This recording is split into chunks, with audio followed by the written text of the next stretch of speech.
I'm not starting late at all. I just have other responsibilities during the day. Okay, kid. Okay, kid. Okay, child. What's happening? I don't think you realize that I'm built for this. Hi, everyone. I have stayed up for hours and hours as a child. One time I stayed up 72 hours, playing Super Smash Bros.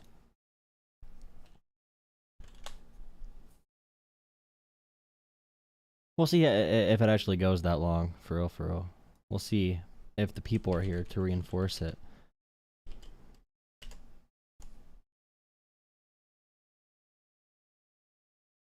It'll be a bunch of different streams too, probably.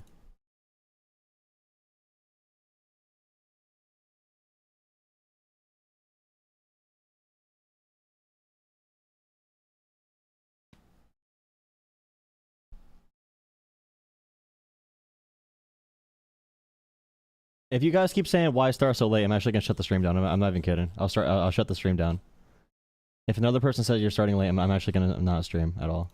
I'm not even kidding.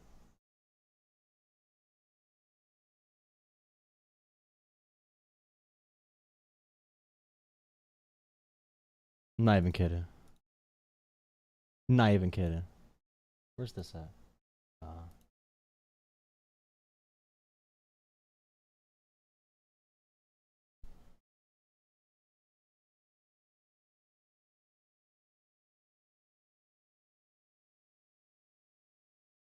Another person says I'm late. I'm shutting it off. One more person says I'm late. Where's this at? Oh, okay, okay, okay. Get 2 shots, like Tupac. If my computer crashes, I'm leaving too. Another thing I'm doing. Caleb? Don't.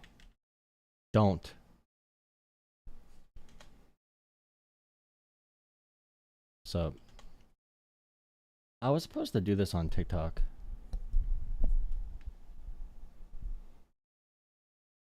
So be it, so be it.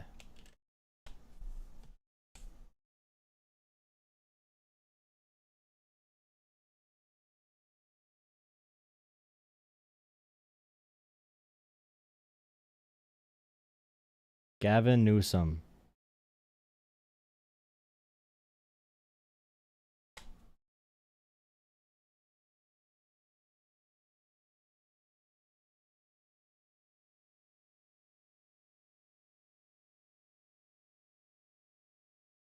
Imagine streaming. Ladies and it's actually a dumbass idea. That's cut off, dude. Wrong browser source. Restore chat.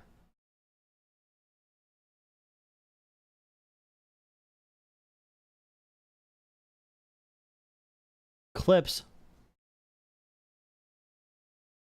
So Melania Trump threatened to sue Hunter Biden. Ladies and gentlemen, the day of presidential litigation has arrived. It's lawsuit time. In my hand is a legal... I really think Hunter Biden should be a full-time podcaster.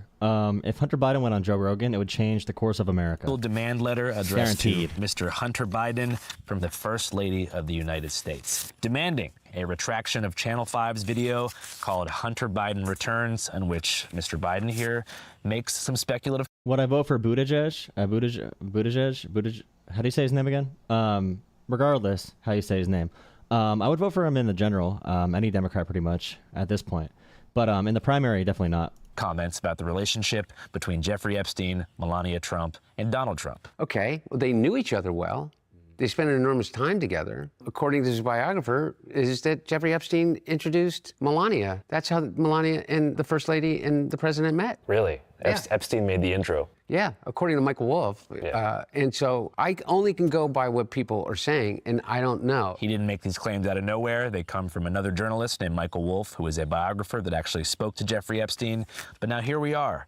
And I've got $1 billion document in my hands because Mrs. Trump is seeking $1 billion in damages if we don't take the video down. I wish more people told them to F off when they do these dumbass, fake-ass, stupid-ass lawsuits, bro. These are all fake lawsuits. You have to stand up and say, screw you. We're not going to fall into your dumbass, your narrative. Like Hunter Biden right here is going to tell Melania to F off, which is what they should do because it's all fake. CBS should have done that. ABC should have done that. Harvard should have done that. They should have all done that. All the law and firms. If Hunter here doesn't issue a formal apology to Mrs. Trump. So now we're here maybe to give you the platform to apologize to the First Lady for your statements that you made about her possible connection to Jeffrey Epstein.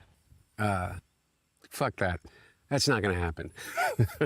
Fuck Black, fuck Quack, fuck Eddie, fuck Fab, fuck Lowe's, fuck Sada, fuck Spad, fuck O'Delly, fuck... But yeah, for Hunter Biden, you need to be in the media talking as much as possible. If you let other people set the narrative, they can get anyone to believe anything about you. I think Hunter figured that out a little bit. Jay, fuck Sutter, fuck Schmack, fuck the North. Yeah, based, true. If the Mozzie niggas tripping, fuck Fab, fuck 3, fuck the fuck... Well, first of all... Look at that sexy man. ...is that what I said was what I have heard and seen reported and written, primarily from Michael Wolff, but also dating back all the way to 2019, when the New York Times, I think Annie Carney and Maggie Haberman reported that sources said that Jeffrey Epstein claimed to be the person to introduce Donald Trump to Melania at that time. And then it was, I think, excerpted in a book that was published in Vanity Fair. And I think it's been repeated by journalists and authors since then. But the primary source was the interviews that Michael Wolff has been conducting, in which he has actually tapes of, I think, hours and hours and hours of interviews with Jeff. When Epstein said him and Trump were best friends for a super long time, but none of MAGA cared. By the way, for anyone who thinks like MAGA is going to fall apart over Epstein, have you not seen them in every situation so far? Has MAGA ever had principles about anything? Do you think they really care about kids, or do they care about using Epstein to go after Democrats? They thought Epstein was a channel to go after high status elite Democratic liberal politicians. They never cared about the kids. They never cared about that, or they would have a huge issue with Ghislaine Maxwell being moved to a minimum security prison right now, playing putt-putt and painting ceramics, making pottery right now. But no MAGA, no Trump supporters are going to talk about that at all, because again, they have no values, no principles, no dick, no balls. They have none of that. They don't give a shit at all about Epstein, about what he actually did. They only care about it as a political tool to hurt their enemies. Everything about them is hurting people. That is the point. That is the point, is hurting other people. They don't care at all. They don't care. There was enough information about Trump already out there to not like Trump over this issue. They already decided this was not a line they cared about crossing. Free Epstein directly. So, the fact of the matter is that, I don't think that these threats of a lawsuit are add up to anything other than a design distraction, because it's not about who introduced whom to who. I don't know how that's in any way rises to the level of defamation to begin with, but the fact of the matter is that this is about hundreds, if not over 1,000 minors, children, who were raped by Jeffrey Epstein. And I don't believe in guilt by association alone, but the connections have become, they're so glaring. I think Trump moving Ghislaine Maxwell to a minimum security prison alone is enough. The fact that Trump can do that, and MAGA gets off on imagining immigrants being eaten by alligators and tortured because they did such illegal things. They have to put immigrants in these torturous environments, in cages, separating innocent people who are here on visas, even legally here, making fun of them when ICE just beats them up with no identification on federal officers. Now we have Ghislaine Maxwell in a minimum security prison. So they don't care. They don't care about criminals being treated like criminals, people that actually do bad things. Not just crossing a physical border or crossing a border on a map. I mean crossing lines when it comes to trafficking children. Ghislaine Maxwell did that. And Trump moved her, gave her a special deal to put her in a minimum security prison where she's now able to leave and do a bunch of work shit, and do pottery, do putt-putt, do ceramics, have a bunch of fun, do hot yoga, all that kind of stuff. Hang out with dogs, do a bunch of things that are for low-level offenders in federal prison, the cushiest federal prison you can possibly find. And none of MAGA, you know, the big kid defenders, none of them are complaining about this at all. None of them are complaining about this. They don't care about the kids. It was never about the kids. It was never about the kids. Obvious that I think they're trying to use other things to distract. And I also think they're bullies, and they think that $1 billion is going to scare me, which is, the fact of the matter is that if they'd like to go, I have this to say to them. If they want to sit down for a deposition and clarify the nature of the relationship between Jeffrey Epstein, if the president and the first lady want to do that, and all of the known associates around them at the time of whatever time that they met, I'm more than happy to provide them the Bro, Hunter Biden, King Biden, platform to be able to do it. So if you countersue, they'd have to sit for deposition. No, not if I countersue. If they sue me, they would have to sit for a deposition. This is why you should fire back when they do fake lawsuits, bro. They will not actually go testify. They will not do depositions. They will not actually go to court with any facts because they don't have any facts. They have no facts. Call them out on their shit, bro.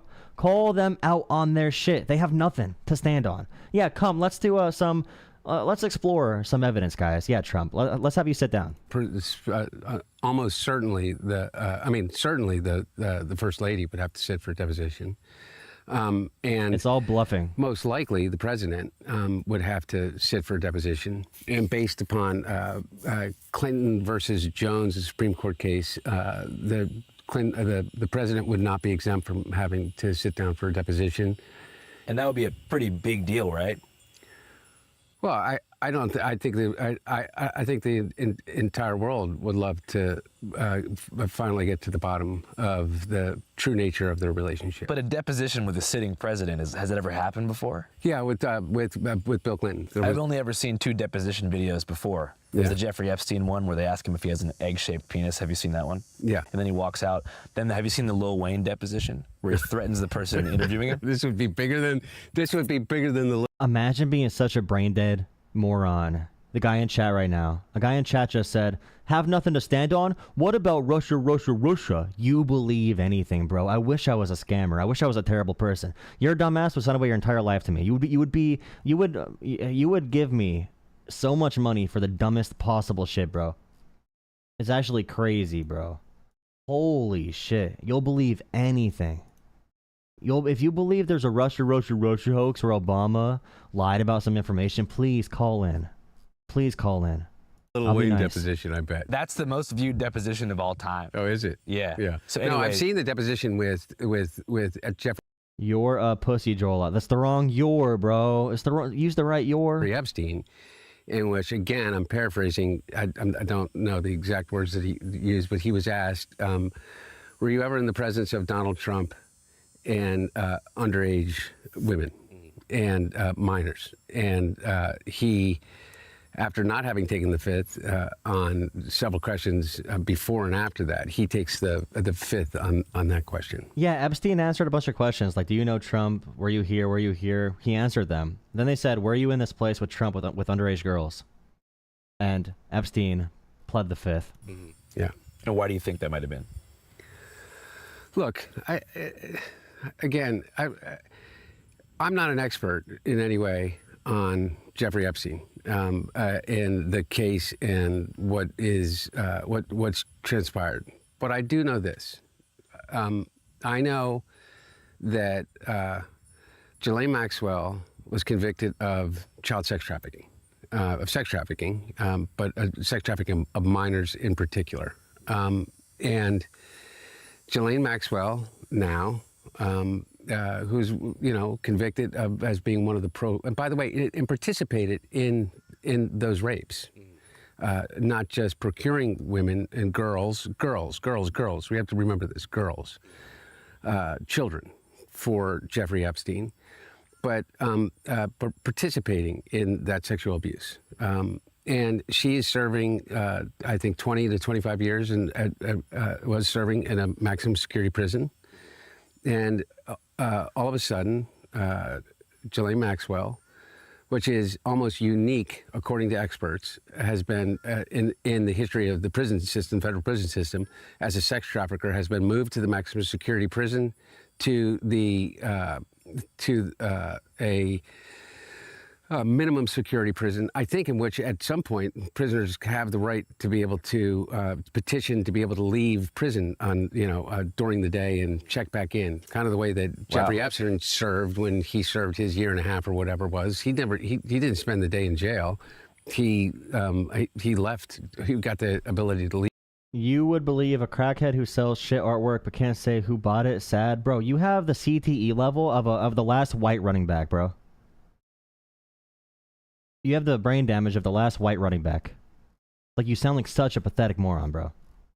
It's insane. It doesn't matter how much crack he does, he'll still be better than you. King Hunter. During the day.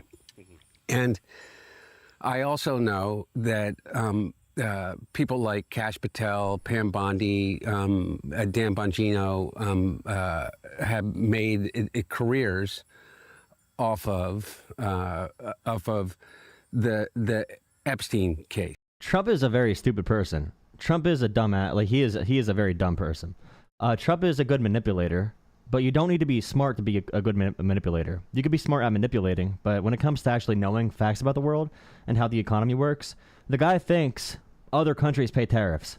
That alone shows you have permanent brain damage. In which they accused everyone under the sun other than Donald Trump and of being guilty of the same things Jeffrey Epstein was because of their association or the fact that they flew on a plane with him, so forth and so on.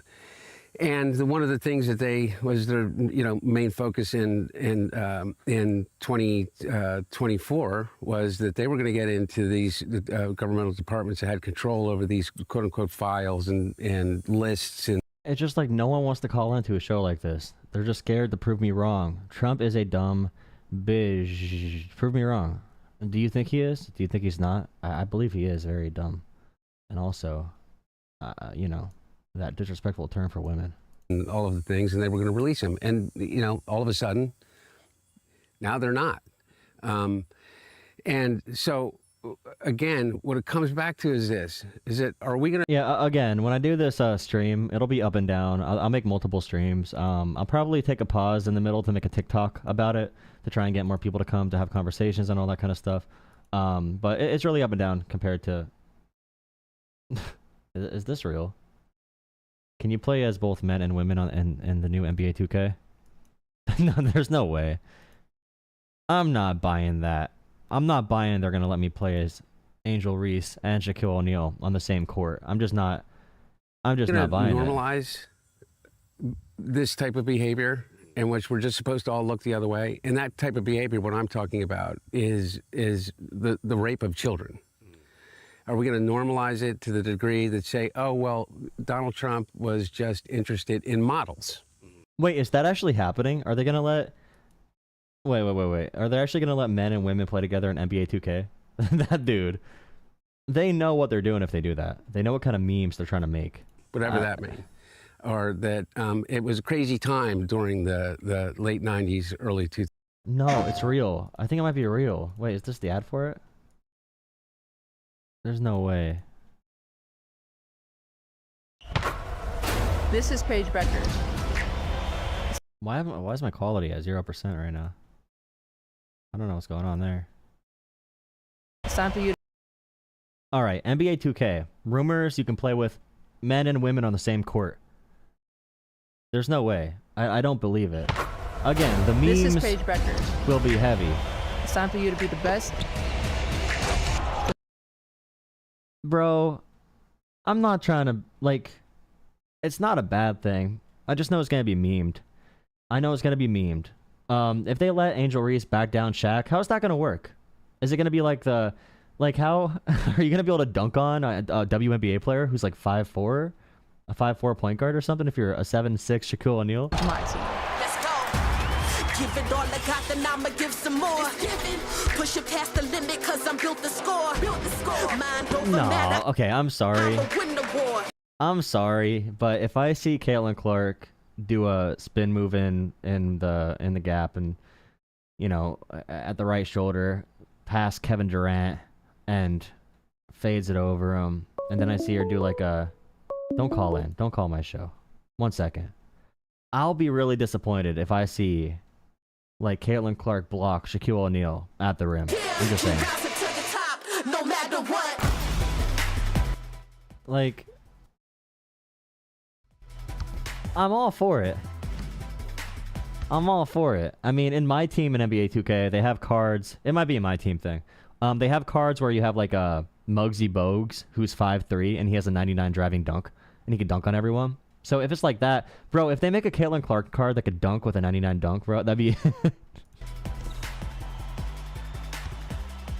That's crazy. All right, well.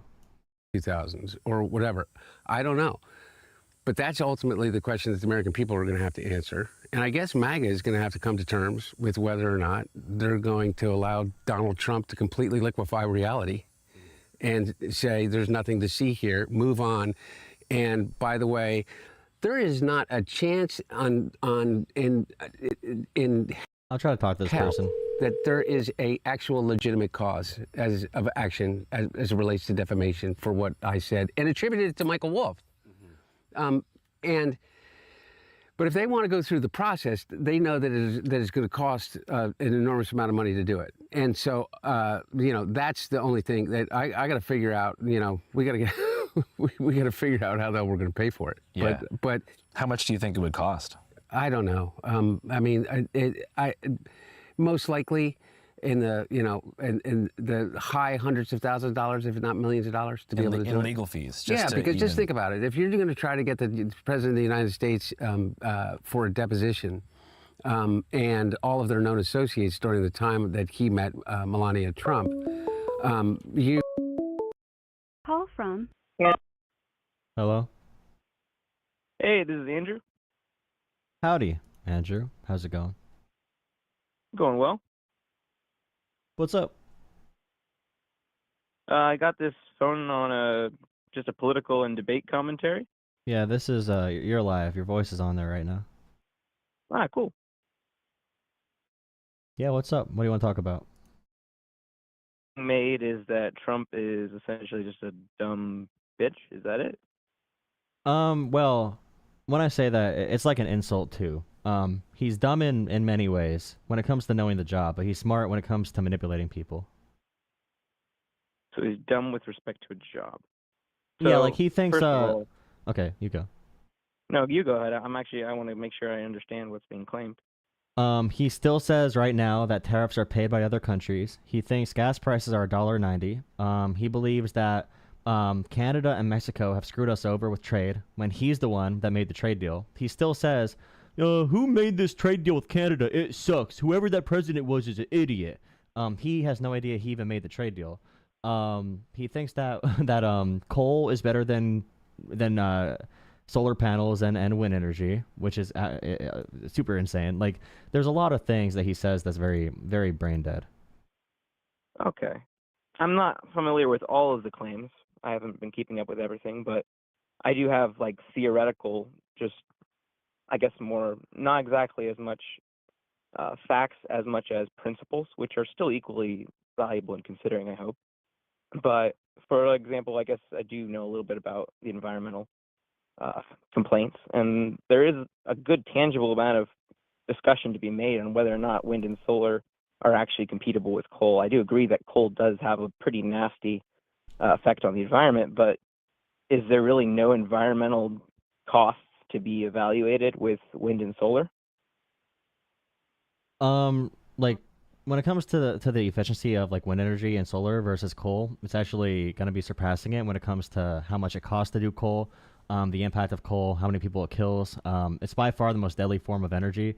If you look at other countries like China, who are going to be surging ahead of us, they're focusing on these next generation technologies, and America is abandoning them. So as we're running back to coal, and China's using a bunch of fossil fuels and everything to speed up their production of batteries, semiconductors, solar panels, wind farms, nuclear energy.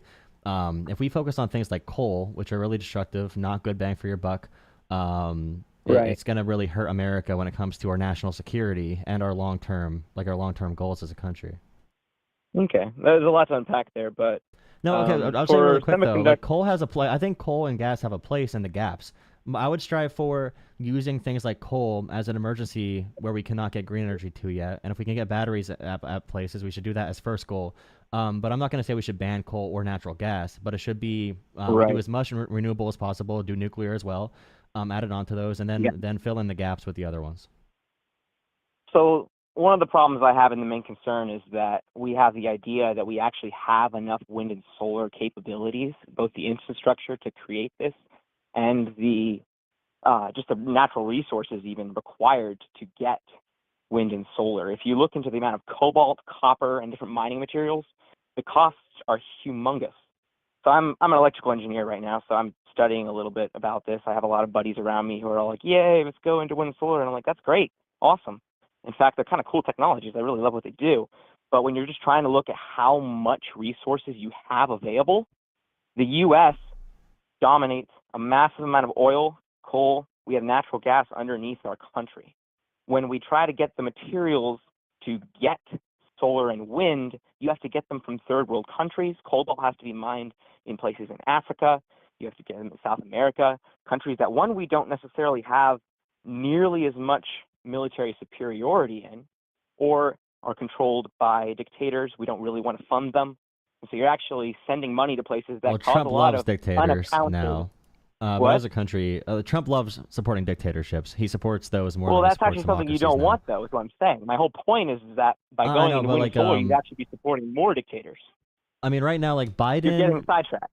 So like Biden versus Trump, Biden very effectively did bills such as infrastructure, the bipartisan infrastructure bill, the Inflation Reduction Act, the Chips and Science Act. Those things have helped us catch up on things like semiconductors, or not raw, but the rare earth minerals. Oh yeah, I've seen the amount of semiconductor pushing that we've been doing, and that's a wonderful thing. But none of that. And Trump is killing that right now. His tariffs are destroying our capacity to build manufacturing. You've completely gone off topic. I was talking about materials. How are we going to get the materials required? When it comes to materials, when it comes to materials, when Trump is killing our relationships with every country globally, that's going to hurt our ability to get materials for everything. That's what I'm saying. Is you including don't want copper. to get those materials from third world countries and dictatorships. If you but if you want to build up your own capacity for these things, if you want to build up your own capacity, you got to build the machinery and build the equipment and have the ability to get metals into America right now. But Trump is tariffing them and hurting our ability to do that. So yes, tariffs actually have been reneged. There's a couple different tariffs that he actually backed off on with respect to certain materials, including steel, which is valuable. But we're talking about the materials that are special rare earth minerals, the copper required. Even if you were to make tariff deals completely go away, you still have to buy these materials from third world countries or China, which you do not want. But do you realize with 21st century drone warfare, and that's drones, but also with every technology, we need to have the capacity to produce things like batteries. And if we don't, we need to make these deals that we don't like. But what I'm saying is we have to make tough decisions, and Trump is going to make these decisions much harder to come by what he's doing to other countries, including our allies. But what I'm saying is that we should be taking the resources that we do need for batteries, but by using coal and oil more, you're actually letting more of those other rare earth minerals go towards your drones and other materials. So by completely trying to cut off, or even just partially trying to cut off your coal and oil instead of boosting them, you're actually forcing more of your materials to go towards the energy infrastructure, when in reality you wanted those materials to be going towards your drones and your other weaponry. I just don't. If we cared about that, no, we should be doing both. I think both are reasonable. We could do both. So yes, I agree. We should be trying to gruffle up as much. But Trump is doing neither, is what I'm saying. Possible. Like he's doing. But do you agree Trump's hurting us overall as a country because of the tariffs and our terrible global standing right now because of Trump?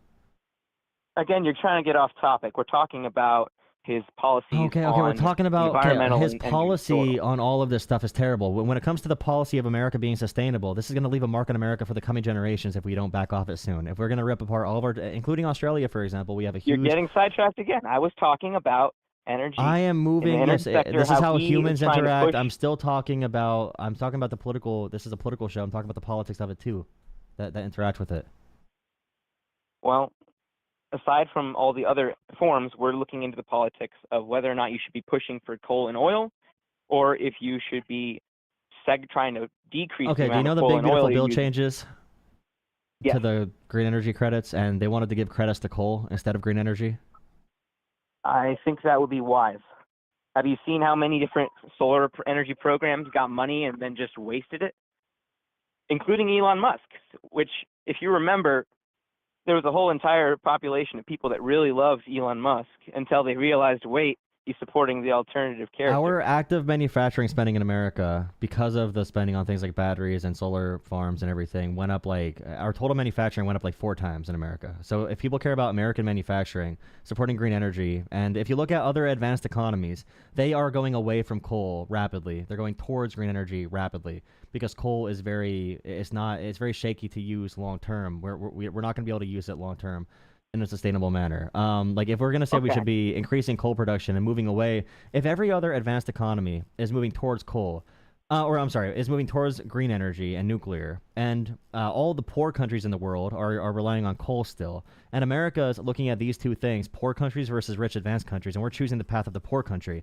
It just seems like a very bad path for America to go down to reinforce. And by the way, even the free market, without any policies from Democrats, coal plants have been closing down under Trump the first term and also the second term. They're closing down rapidly because they are losing efficiency. The efficiency of green energy is going to cost a lot less. The energy is going to cost less than coal because of all the things we mentioned before. So like even the free market's saying coal is a bad idea.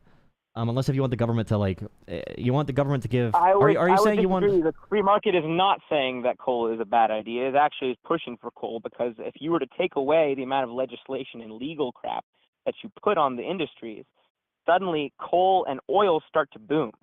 If you look in those poor countries, it's not that they don't want to be using nuclear, for example. It's because it's more abundant and cheaper to use coal and oil. And so when you have a cheaper, abundant resource, it is the economic decision to use that cheaper and more free resource. This is why you see, as we move towards the Green New Deal, and you can see this in a couple of the European countries too, you see that the cost of the energy bills, if you look at Germany, our coal consumption, it got cut in half since 2014 in America. And coal consumption got cut in half. What percentage was coal? Coal or natural gas, oil, and coal? I'm looking at coal numbers right now. So like it was at coal is very deceptive because everyone agrees that coal is pretty nasty, and so we're pushing more towards natural gas. It was at like 950 million short tons in 2014, and now it's again at that's a around number. 500. What percentage of our energy? What percentage of our energy was being used by coal? I don't know I'm just saying overall, we probably consume more energy now, I'd assume, and we're using a lot less coal but when now. you mix, and when even you the coal mix plants. Okay, why are coal plants closing down all across America if they're good for the free market? I actually don't like coal nearly as much because it does release sulfur into the air. I'm not really as. Why are they okay? When it comes to cost and effectiveness, why are they closing down even in red states that don't have regulations? Even in places like West Virginia. Natural gas, fracking, and other forms of getting oil. But I thought coal was really good. You said we should subsidize coal instead of green energy right now. I said that fossil fuels you should subsidize. I actually do prefer oil and gas. We already do. We already do facilitate fossil fuels. I don't know. I just want America to be prepared for the 21st century. Everything's going to need batteries, and everything's going to be needing renewables eventually. It's going to go that way. I and like agree China, a lot of things are going to need batteries. China's going to be like America could corner the market on this and be a really good producer of really high quality green energy products, and China's going to kill us on that front now. You made a claim that China was starting to move away. I got to ask you on that one. So you made a claim that China uses a lot of coal. Away. Yeah, that's what I thought. Is that China actually was pushing more towards either using natural gas, oil, and fossil fuels. Well, they use anything. They're an economy. They just want to grow as soon as possible to be so the entire world relies on that for manufacturing. But again, I don't want the world to rely on only China, and America is going to fall behind because of again, like there's a lot of policies Trump is doing right now, even outside of energy, when it comes to our trade deals, when it comes to diplomacy, when it comes to things like NATO and other treaty and alliances. Where China is taking global influence. Like China's more popular than America right now, for the first time globally in history, I'm pretty sure. And all these things are going to have a repercussion that's pretty long lasting, and it's because America's going in a very America's going a very anti-intellectual or unintellectual, whatever the word is, Yeah, Well, that's anti-intellectual because we direction. had a pretty clever plan. We had a pretty neat plan where we would have all the intelligent people come to the U.S. for school, but now we're seeing them start to go back. And Well, yeah, that's because kind of we don't want concerning. them anymore. The Trump admin said we don't want you anymore, and they're cutting off like student visas, and they don't want immigrants anymore. That was Well, I America's mean, superpower. I think we do need a break from immigrants. We have had a lot of Well, them. if and it's time to you're gonna limit. say something that dumb, why would I think your opinion's good on anything else? It just doesn't make any sense. Wait, are you just going to accuse me of being dumb for making a claim? Prove my Yeah, claim like is dumb. saying like if I had to say, for example, there's too many immigrants, we need a break from them. What do you mean by that? What I mean is that Like when what you metrics? have X number of immigrants in your country, that can cause problems. And What it's metrics? okay. What metrics do we need a break from? I don't have the data in front of me. How many immigrants do you think came into the U.S. over the course of the Biden Wait, how administration? many is too many? What number is too many? I want to find that out. I'm going to talk to you and see what we can actually climb up with because I don't have data in front of me. I'd appreciate it if you help me. And like one Do question you I would know- always ask to people is there anywhere in America you can pinpoint that has a higher crime rate because of immigrants? And the answer is no, yes, because they have a low crime rate.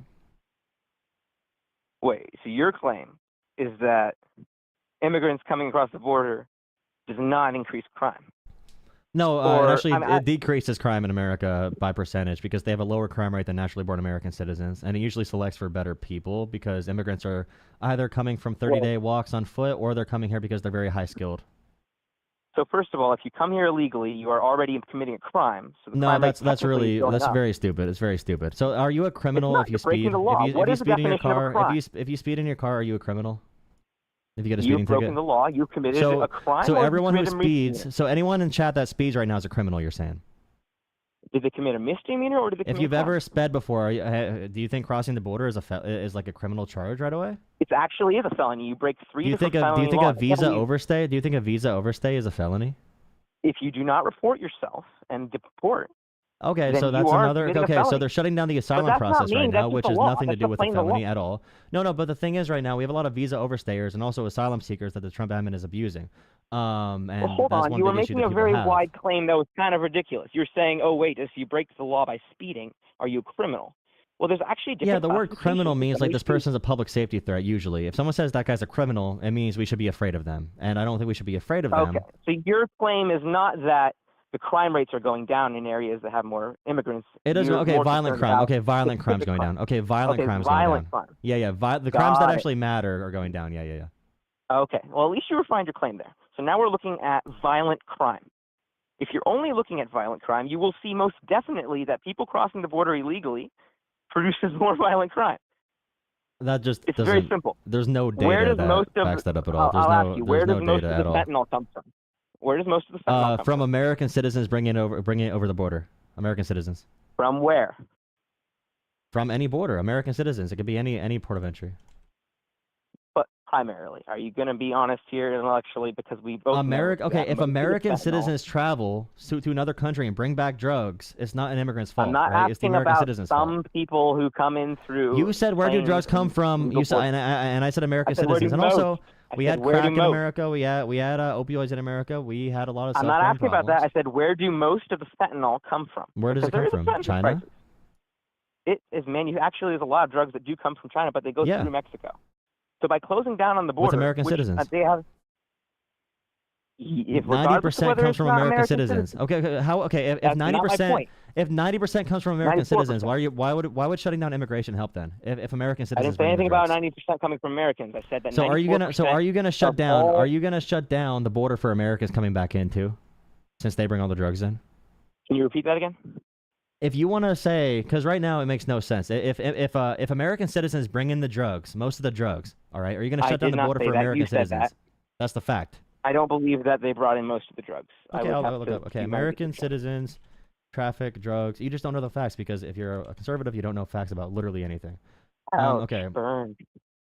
You just don't. It's why people vote for Trump. Let's see. American Well, citizens. I really hope you don't believe that half the population doesn't look up facts. Because No, if it you is do, true. then- It is true. Like actually. All right, well, If you voted Trump, you that's a definitely are pretty not sad paying thing to attention to shit, or you have a lot of biases. Objectively, if we poll people. couldn't care what less. you Okay. think, Okay. but Here's okay. from United States Sentencing Commission, USSC, drug trafficking. So if we look at the percentages of each drug, we see that meth made up 45%, for traffic drugs. Powder cocaine made up 19%. Fentanyl made up around 22%. Now 84% were men. All right. Now 40% were Hispanic, 28% were black, 23% were white. 80% was American citizens. Okay, 80% was American citizens. 80% of American citizens trafficking fentanyl. That was my question. Out of the people trafficking drugs into America, 80% are American citizens. Now I do have numbers on fentanyl too. I didn't bring it up right now, but still, it remains a fact. If you find a drug trafficker, there's an 80% chance. Well, that's not how it really works for stats, but like regardless, 80% of drug traffickers are American citizens. And you want to blame Well, immigrants I for some agree reason. that American citizen drug traffickers or Mexican, I don't care who it is. I want drug traffickers in prison. That's fair, right? No, Can we agree on but that? you said that immigrants increase the crime rate in America, and you brought up drugs, and I just brought up how American I said citizens bring in most of the immigration. drugs. But that's not immigration. That's American citizens coming back in, right? All right. Well, how many immigrants, I just want to clarify this number, how many immigrants came across, I guess, 4 years, because that's useful. Before Trump came into office, how many immigrants were coming into the U.S.? So like, I want to debate the merits of immigration. Yeah, a high number came in, but I want to talk about like, do immigrants have a negative effect? I need to Because know no the one number would care. first before we can move on. The big It's thing an important number. What If is you the want to number? look What up is the facts, number? help What is me the look number? up the facts. What is the number? I need help. I can look it up. I don't know the guess. number. Hold on. Number. Trump of says 20 border million. crossing. 20 million is good. I'll use that number. No, well, The Trump says 20 that. That's million. not true. Oh. You want a different number? Do you want to just use half of that or what?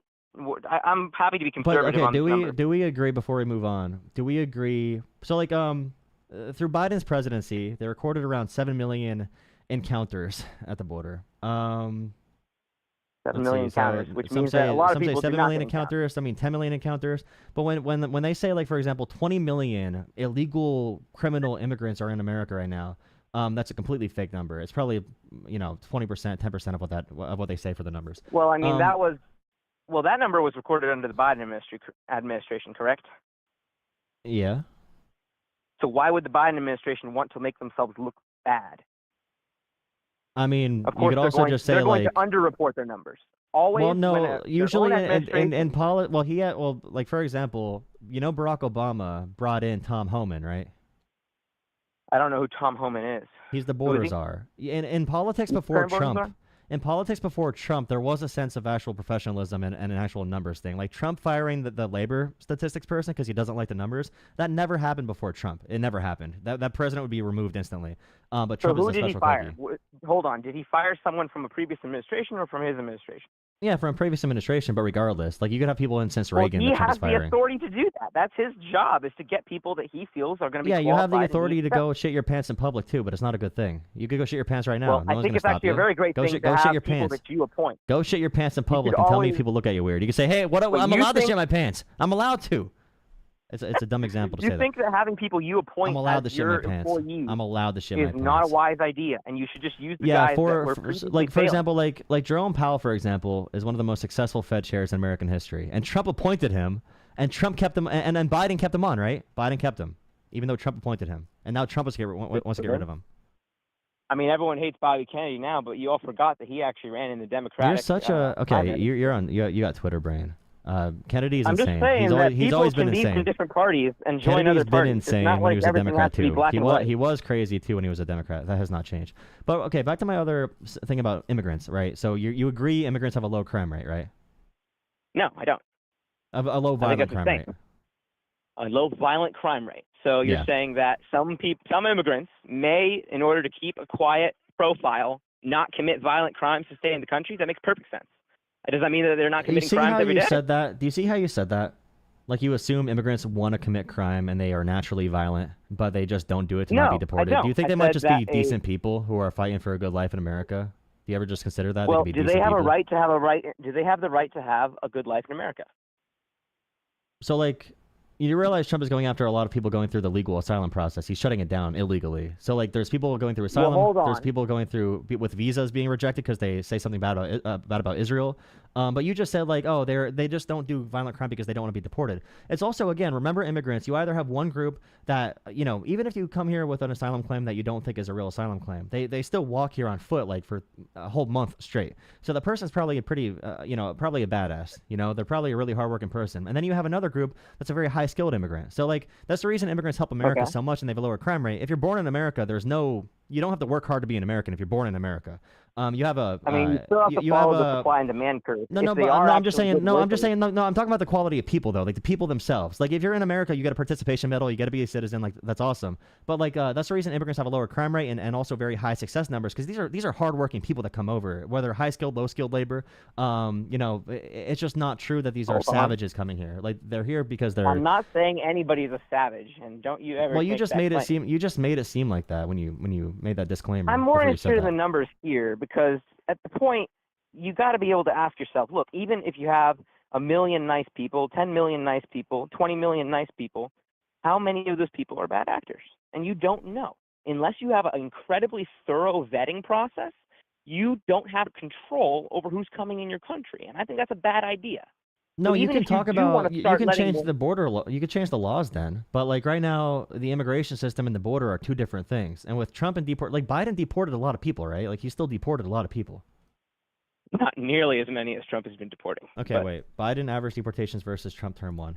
Let's see. Biden average Term 1 or term deportations 2? versus Trump. I want to see Trump term 1 right now. Okay, I'm gonna look up term 2. Well, I don't know if I could trust those numbers now. I can trust term 1 Trump though. Well, that's so- the problem for not listening next then. No, like because Trump is firing all the people that are like Trump is firing former Reagan officials. Trump is firing All people right. he appointed his first term because he thinks they're Well, the deep state. we 'cause both they're- agree that they're NBC News does So not like Biden Trump. Biden so- still had an average of 140,000 deportations per year. If you look at like 2023 and 2024 after COVID, it was he got up to 271,000 in 2024. So they still deported a lot of people. How They many didn't did just Trump like stop deport? doing it. Now with the border, like there's asylum laws in America. Some people say they're too loose, but Biden did follow the asylum laws. Trump is illegally shutting that process down now, but we should probably change the laws. Why if is you it wanna change the illegal law. for him to shut down the asylum laws? Isn't he in control of who gets to immigrate? So I mean, there are like when plenty we of different- have when we have like people being rejected for reasonable asylum claims, that does reject like the premise of those laws, where we say we give people a Wait, what reasonable law? claim. What law is he breaking by doing that? He doesn't have to let anybody in, even if they have good ideas and good reasons. The process for like if someone comes to America and they go to a legal port of entry, the idea that they can have their asylum claim heard. Now you have What is the emergency law powers that you can use. requires us to take What is the law? asylum seekers? What is the law? Is there a law that requires us to take asylum seekers? Is there? Is there? I don't think so. Okay, I'll look up the asylum law. Because you're making the claim that, we have to, as American citizens, good old American citizens, take care of all those poor people from other countries. Okay, here's the And I law. think that So we have- you're a very stupid person, by the way. You're a very arrogant and dumb person. You don't care about the facts. You just want to riff on bullshit. But okay, so Well, I just asked you a question. That doesn't make me an idiot. Okay. So you can Trump suspends everything. Like right now, when Trump sends the FBI and National Guard to D.C. or Los Angeles, he's using national emergency powers. That's usually reserved for like wartime. And the Alien Enemies Act, where he deported the people to be tortured in El Salvador. You said usually. I mean, are there ever cases that you get to do that? To do what? Is there ever a federal If instance you where there's cases in American history where you can suspend the Constitution completely, pretty much, and put people in jail without due process, and just like kill them and put them in camps. So well, like in that under case, enough. you have a legal act to do so? What No, act but is the he question claiming to use to be able the to do question so like the issue with a lot of these things, so there's lengthy court processes that are undergone when like a president says there's a national emergency, therefore I'm going to federalize the National Guard, for that? No, example. there's not. You don't think there's any court process at all for the president to take over local law enforcement?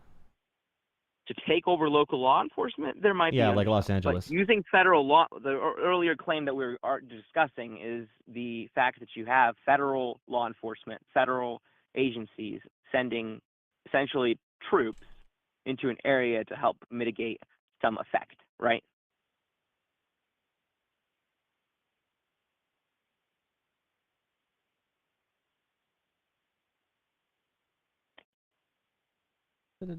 Hello? So like the question with a lot of this is like let's say Trump on election day in 2024, he says there's an uprising in America. We saw a protest on TV. Did so you I'm gonna do mute the something while you were talking to me?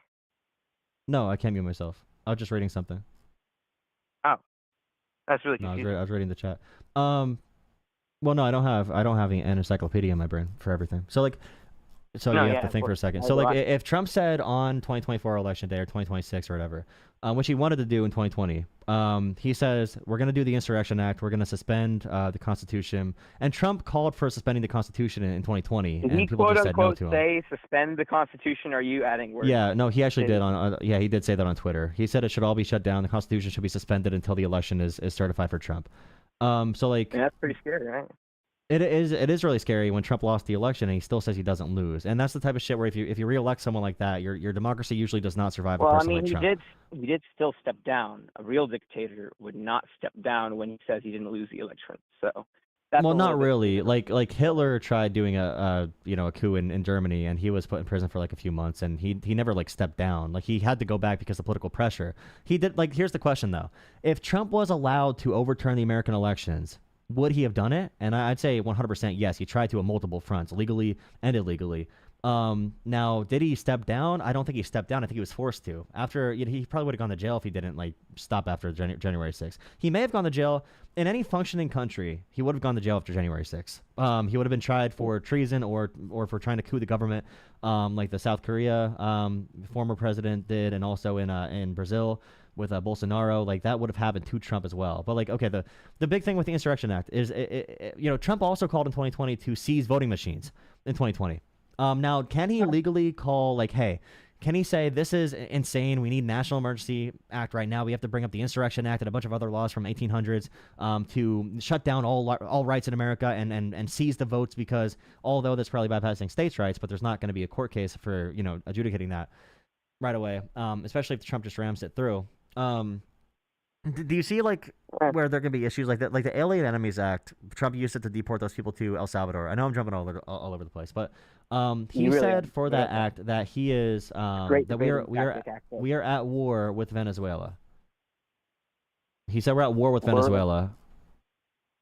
Well, I mean, if you're going to make that claim, you have to have reasons. And I think his reasons are based on the drug epidemics, right? Which you claim are mostly Americans bringing them in, right? But well, we never declared war on Venezuela, right? Hold on. The executive branch does have the ability to respond to national emergencies, including uprisings and attacks. And so he actually is the de facto interpreter of what is war, save for when the Congress decides to declare war. Yeah, that's an issue too. So, the Congress is probably a bigger issue than Trump right now, because they won't rein in well, his tyranny, and they're a stamp on whatever he does.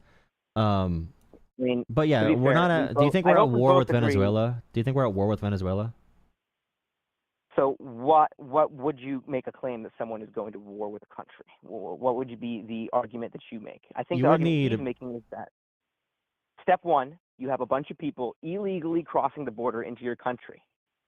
Step two, they are causing casualties.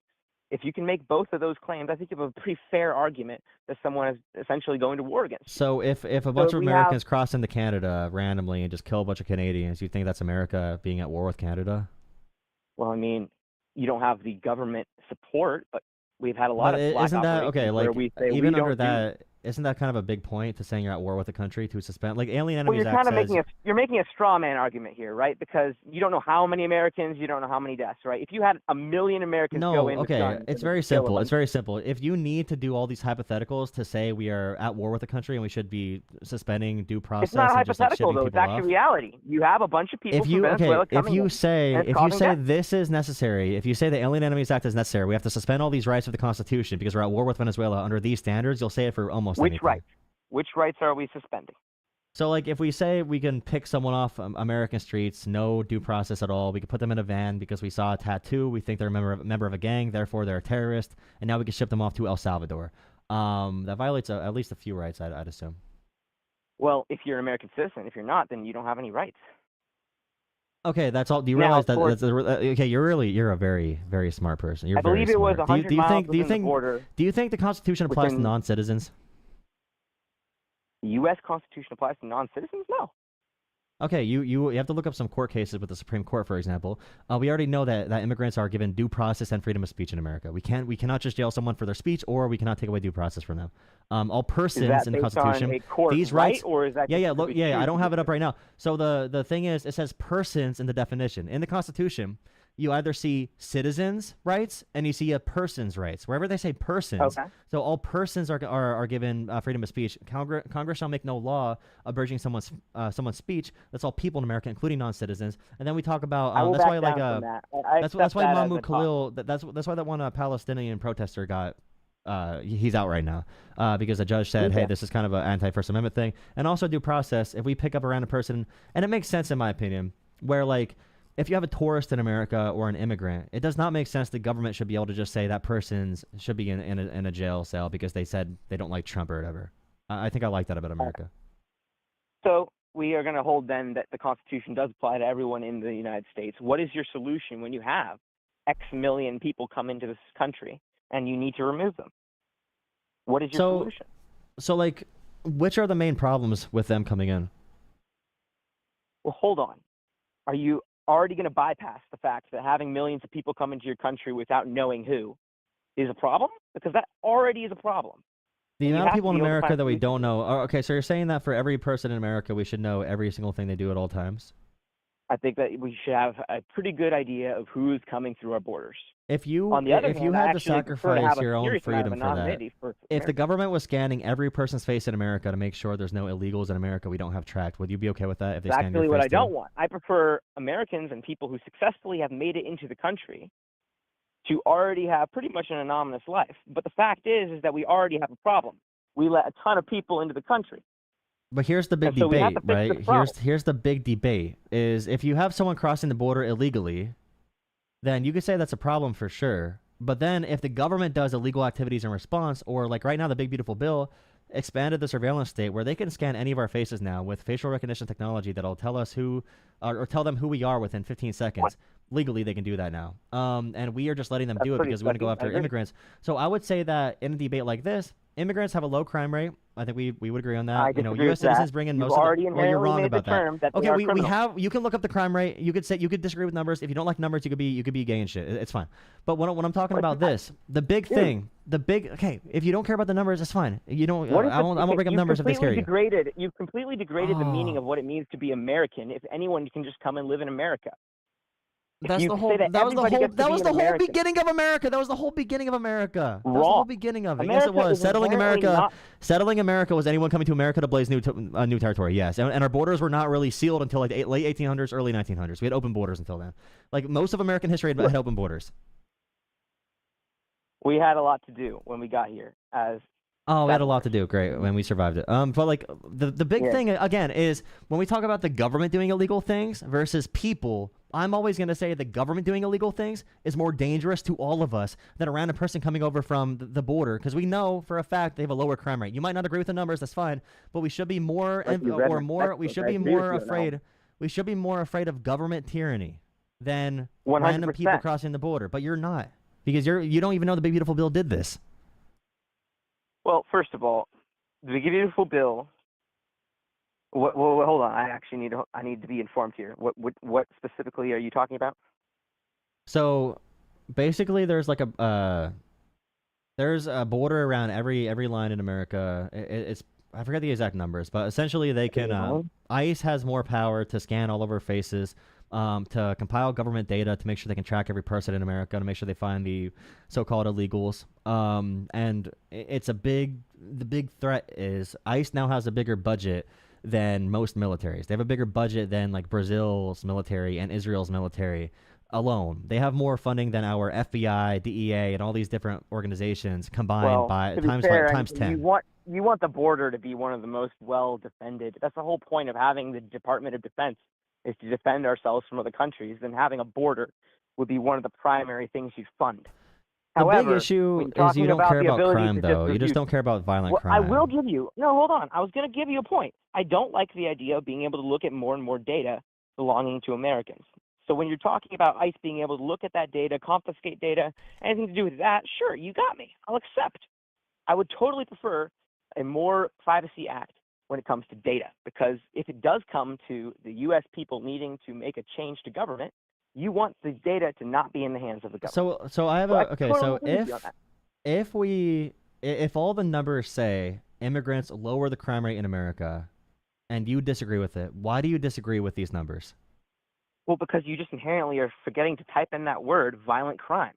They are inherently committing felonies by being here. Okay, so It's immigrants in legally a felony. America, if you know they do less violent crime, and American citizens do more drug trafficking by far, they do the vast majority of drug trafficking, why do you still say gotta be immigrants do careful about what you most of mean the by drug that. trafficking and Drug also violent crime? trafficking. Drug trafficking still requires taking drugs from one spot, typically in different You're talking countries, about and someone bringing them coming in from another country. Okay, so all these immigrants coming from other countries illegally, we don't know who they are, right? So why are they bringing in so few drugs compared to the American citizens? Like, even when we're able to track people. Hold on. So I we support still a border. know. I'm primarily concerned more about the border than Okay, dealing if with all immigration. again, if do you think immigrants increase violent crime in America? I think that they do because they bring drugs. It's a clear known fact. You cannot. You're like the deny Patrick that the meme. Do you know the cartels- Patrick meme with the wallet? I actually have not watched SpongeBob. I'm You're probably too young. pretty dumb here, you know. No, it's Yeah, like I'm Patrick. It's pretty like young. there's a license with Patrick, and it's like, hey, this is your wallet, right? And Patrick's name is on it. Yeah. You know, are you Patrick? Yup. And this is your ID. Yup. And this ID Yup. in this wallet. And Sounds if that's fun, the case, it yeah. must be your wallet. That makes sense to me. Then take it. It's not my wallet. So I go to you and I say, okay, so American citizens bring in 80% Yeah. of drug trafficking. We know that immigrants have a Well, much hold lower on, crime right rate than there. American You're citizens. skipping over it again. If 80% of the drug traffickers are American, it doesn't matter. It matters that the drug trafficking is still happening. So the result. Okay. So conclusion again, should be, you're saying we need tighter illegal. borders. You're saying illegal immigrants bring drugs into America, but I'm saying American citizens bring the drugs in, and you're blaming immigrants for this. But American citizens are bringing it in. How would tougher border protections stop American citizens from bringing it in if they're just targeting immigrants who are here seeking asylum? all right. Who brings And, most okay, of the fentanyl into If the all US? of the stats in America say that immigrants have a lower violent crime rate than American citizens, why do you not accept that? I look up who brings the most fentanyl into the U.S., and the first result I get is Mexico-based drug cartels. If you So you're are legit. again, if you are seeing stats that say that immigrants have a lower violent crime rate than American citizens, why do you still say they have a higher violent crime rate? Okay, because drugs kill. It's clear. We have a fentanyl crisis in the U.S. So if an And so American I've seen citizen, enough okay, people so you I've realize talked the to people who come to and I America who know. are immigrants, you realize they're getting away from the gangs. So if American citizens are the ones going to the gangs and getting drugs and bringing them back over, and immigrants are trying to get away from the gangs, and we know immigrants have a lower, again, it's the Patrick Wallet meme, dude. Immigrants have a lower violent crime rate than naturally born American citizens. How can you still All right, blame well, immigrants for that? If American citizens are the ones working with the cartels, You're making the claim that they're getting away from gangs. The first claim you made, I'm going to have to disagree with that. Some people do. you just don't like facts. You're a pathetic, brain dead, dumbass, moronic, dumbass piece You of have shit. to Like prove you don't every give a fact shit about that you facts at all. claim. You don't care about facts at all. Every single study says that immigrants lower the violent You crime haven't rate. cared about any facts that I claim, and you just say every You single have not study claimed to any just try to facts. You swamp just me. keep on saying, "Oh, I feel like that's not true because drugs kill people." Bro, if I have American actually citizens not bring it said the in, word that feel is the my issue. entire You're talking about conversation. immigrants. You're talking about immigrants being bad people who are violent criminals, and I'm saying every fact is against it. But you refuse. You will tie back bad and violent things to immigrants, no matter what All I right, say. You're well, you're I'll just ask the question anti-immigrant. again. Who is bringing in the fentanyl, which is the primary killer in drug crises? We're seeing massive amount of deaths due to fentanyl. Who's bringing that in? 80 to 90% are American citizens bringing it in. I know you That's did one Google drugs. search I'm that said they're talking about sourced. fentanyl. That I'm is asking fentanyl who's too. bringing That's in the the fentanyl numbers too. Okay, I'll find that source as well. Well, I'll it find doesn't that even source matter too. if it's Americans. Of course, there are going to be Americans buying, so you also expect Americans to be in on the chain. But in the end, Mexico has cartels that are manufacturing this fentanyl and shipping it in. And so until you close that border and everything that comes through that border, you're going to have problems. So you're trying saying to- we should stop American citizens from coming across the border?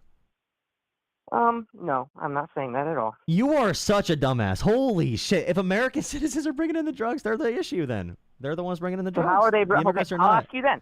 How are American citizens bringing in the drugs? You realize that for someone to be here illegally, to immigrate here, they need to actually come here if they're not citizens. So if an American citizen goes and gets drugs from a cartel and brings it back to America, they are doing the trafficking as an American citizen. They are not. That's not anything to do with immigration at all. You realize that, right? That's an American citizen doing it. Okay, so it's an American citizen who has ties with drug cartels. That's fine by me, but it's still drugs being shipped across the Mexican border. By American citizens, not immigrants, right, Patrick? Is this your Well, ID? maybe we should have less people become American citizens then. naturally born American citizens do this. What do you think? Do you think someone comes here? What? Okay. Again. You'll be defeated on every point, and you'll find a new bullshit point to bring into it to try to save your argument. You will just be anti-immigrant and whatever. It'll be fine. It's whatever. You want to blame them for violent crime? It's whatever. Scapegoat them. Don't pay attention to the facts. But look in the mirror. Look in the mirror and say, I am a dipshit scumbag who will ignore numbers to fit my ideology. That's what you hold are. on. How many times have I insulted you? I don't care. Don't cry about it. Take it. Just take it. You'll take anything from Daddy Trump. I'm just saying that it's just really pathetic. Usually the person who's lost his ability to actually make good claims. Oh, look at you trying to win the debate by using a virtue signal. Oh, virtue signal, super cute. All right, tell me again how immigrants have a high violent crime rate when we have no information on it because drugs that American citizens bring in. You want to blame more immigrants on American citizens bringing in drugs to America? That really makes sense. Are we including all immigrants, or are you including just immigrants from specific countries? Do you think that some countries have more? Okay, yes, expand your argument. Find more branches to hold on to. Find more branches. Find more branches to grab onto. I'm just asking more questions, man, and you're having a hard time answering them. You don't know basic correlation or causation, do you? I've taken plenty of statistics classes. I know what causation and correlation is. I hope you don't work in politics. I know you said you work in energy stuff. That's good, because if you were in politics, you'd be answering questions completely wrong, bro. Like, you would be answering everything wrong as shit to fit your political agenda. Politics either way, so maybe. Well, I hope you don't work in politics. I hope you do other stats and track like energy production and stuff. Because if you got to talk about political topics, we're toast. You're toast. Can you answer the question? You're toast as well. All right. Well, have fun. Okay. What's your name? Jola Politics. What's your name? Jola Politics? Yeah. Okay. Yeah, you're based off of Philly, or where are you at? Northeast. It's a fake phone number. Oh, I don't care about the number. I'm just going up to Oh, Philadelphia. people usually go off the number. If you want to have lunch or something, we could talk. Ooh, that's a. Hey, I'm sorry. I don't swing that way though. Hey, man, it's all right. All right, have a good night.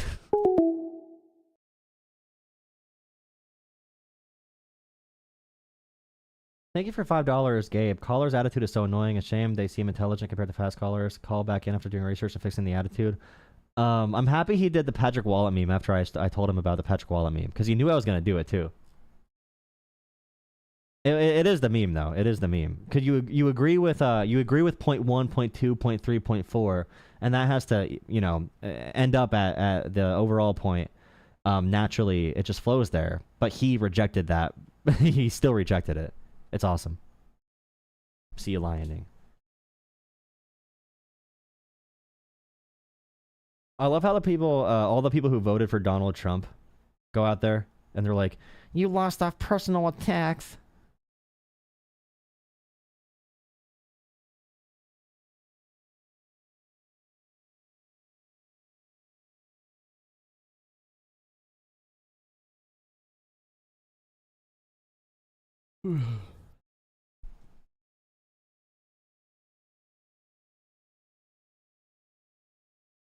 It shows your character, bro. You got the same amount of characters as the old Twitter, bro. Owned.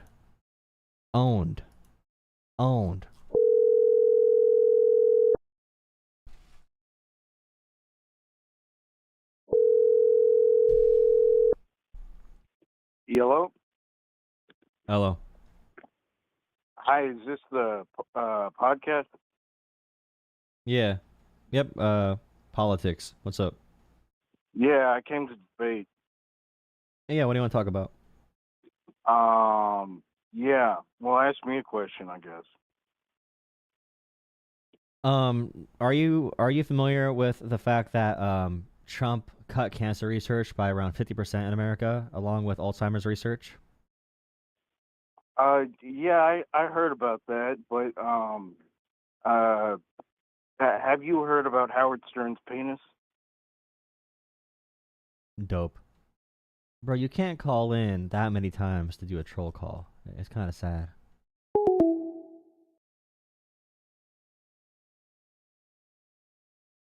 I want to ask these MAGA idiots a question. Hello. Hello. Yeah. This is Howdy. Michelle? Yep, it is. What's up?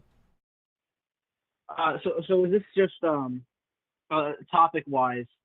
Is this like a defending Trump versus It could the be. I Democrats? mean, it could be whatever. Okay. I guess I want to talk about how welfare is bankrupting America. Welfare is bankrupting America. Yeah. Okay. But can you agree with that? I mean, national debt at $37 trillion with I don't know, No, I mean 60% of we had going the to same amount of welfare. benefits under Bill Clinton with a debt surplus. The big issue is military spending and also decreasing taxes for the wealthy. We can still have good benefits in America and have a good budget. I just don't see how that's true when 60% of our spending is welfare. Because you could just tax the wealthy more and decrease spending in other areas, and also you could clean up spending there. Like universal systems would probably be cheaper than what we do now with Medicare and Medicaid and all that. I don't think you can't even sustain a year's worth of the welfare system on taxing all the rich. If you had 100% corporate tax rate, that would only bring in $500 billion, which doesn't even fund half of the military, right? Let's say for a year. I don't even think I that mean, you if could we get had a money from that. debt, if we had a deficit of like $400 billion under Biden in the final year, or under Obama like $500 billion, you could definitely make up those numbers by trimming spending in areas and also increasing taxes. I mean, Bill Clinton was proof of that, because H.W. Bush and Reagan shot up our national debt, like quadrupled it, and then Bush was able, or then Clinton was able to reverse it by increasing revenues and cutting costs in other areas. Like, to be honest though, if you cut welfare programs in America, the entire American economy probably stops. Things like Medicaid and SNAP help our doctors, nurses, and farmers. It's a subsidy to them as well. They get paid to produce food for people, to give people services, mostly poor areas. If we killed these programs, every rural area in America would die instantly. It would not be able to sustain itself whatsoever. I just don't think that's factual. Even looking down at history before we had Social Security, you saw that even in rural areas, people got health care and people got plenty of benefits through mutual aid and fraternal societies. So I don't. There was a time before welfare, and that was a time where healthcare cost was cheaper. That was a time where insurance was a lot cheaper, and the invasion of government into these industries has caused the price to balloon. You see hospitals charging insane amounts because Medicare will just pay for it all. No, that's private market. The issue is monopolies in private markets, honestly. If we talk about healthcare, but first off, before getting to healthcare, I would say there's a bigger conversation to be had with the other topic with like Medicare and Medicaid, or like Social Security. The poverty rate for senior citizens. Do you know what the poverty rate was before Social Security? No. It was above 50%, maybe 60%. Poverty rate for everyone above 65. Do you know what it is now after Social Security? Probably a lot less since everybody's richer. Well, no, it went from 60% to 10%. Right when Social Security got done, it went from 60% to 30%. So it got cut in half instantly when Social Security was a thing. So like without programs like that, we would have like twice the poverty rate for people like senior citizens. You cut out for a second. Oh, sorry. It's still unsustainable now as compared to then, because back then when Social Security was instituted, it was about I think it was about 30 people paying into the system per person being dealt out benefits, and now it's about 2 to 1. I mean, it's actually unsustainable at this point. And also, I think that it's kind of a correlation, the elderly poverty rate there, to try and say that it was Social Security, because also the just international poverty rate and the poverty rate in America was higher then and got lower because of industrialization and just capitalism working. So so like if you do you think there's any need to tax the wealthy and to redistribute wealth in a society? Distributing wealth is moral. And no, I mean for the economy. Is it good for the economy to do that? No, it's harmful to the economy for the same reason tariffs are harmful. So you think that giving like poor people a chance to eat and sustain themselves is bad for the economy? That's what I said. Because I don't think that money going to the government is money that goes to poor people. When you look at the administrative costs and the redistributing of wealth, I think it's something like 70% of the money that goes into the welfare in this country doesn't actually make it to the people that it needs to go to. when charity handles that a lot better. And I think that charity no. can Like handle it a private lot insurance companies have much higher administrative costs than Medicare, for example. Like private insurance companies have a terrible administrative overhead. Like it's actually like in America, if you want to compare like healthcare systems in America, our country spends per capita like 3 times as much as Canada, and Canada gives every person healthcare per capita, same as every other universal system in first and they're world also countries. waiting years to get an MRI and you could see that it's also not. It's the fact that it's nationalized there that makes Are it you so saying terrible. no? But I'm saying the costs. It's inefficient. Private markets are inefficient on certain things. I'm not saying everything. I'm not a socialist. But there's certain markets where the private markets are not going to take care of it. So, for example, if we don't want poor kids in the street doing crime, we should probably give them a chance to have a job and be on benefits, and give them a chance to raise kids and have a decent life and maintain their communities. And we've seen this over time. If you want to have a stable country, you want every person in the country to have social safety nets. So it makes the system more resilient and increases the cash flow that goes from the top. If you have a system where people just get rich with no redistribution, you would literally just have a billionaire with all the money and no consumers. You have to have a healthy consumer economy for the economy to do well, and we would not have a consumer economy without these benefits either. I mean, that's also just not true. You can go back before these benefits existed, and you can see that mutual aid and fraternal societies were rampant. 1 in 3 workers are part of a fraternal aid society. 1 in 29 American workers are part of something known as the Moose. The Moose Fraternal Society, which for half a week's pay back in the 1890s, you would get full healthcare coverage, unemployment benefits. You would get life insurance that if you died, then your kids would go to an orphanage, where that orphanage actually turned out graduates who made 60-70% more than everyone else. Do you think there's any successful country that relies on fraternal societies and charity for their healthcare system and other welfare systems? Do you think there's any successful first world country that does that? Yeah, the United States in the late 19th century and early 20th century. So, and like, I also think that the market that you mean before you mean the stuff that led like to the Great Depression?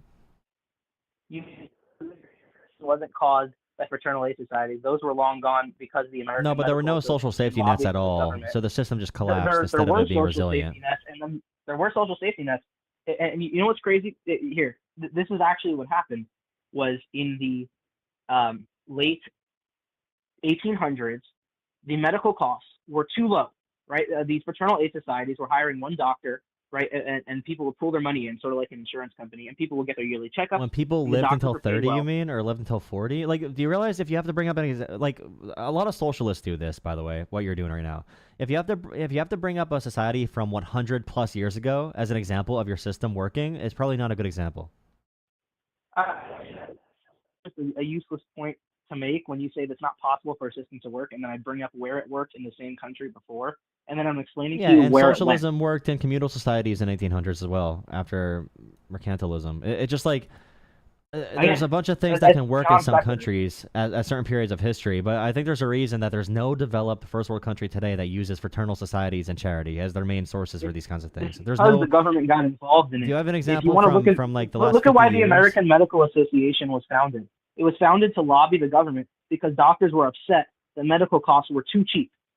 It's not like that. Like health insurance for an entire year was half a week's pay before the American Medical Association. We live in 2025. We could do other policies that work effectively, like Australia. There's a good model there that has private and public healthcare working together in the same system, in a multi-payer system. We don't need to bring up policies from 1900.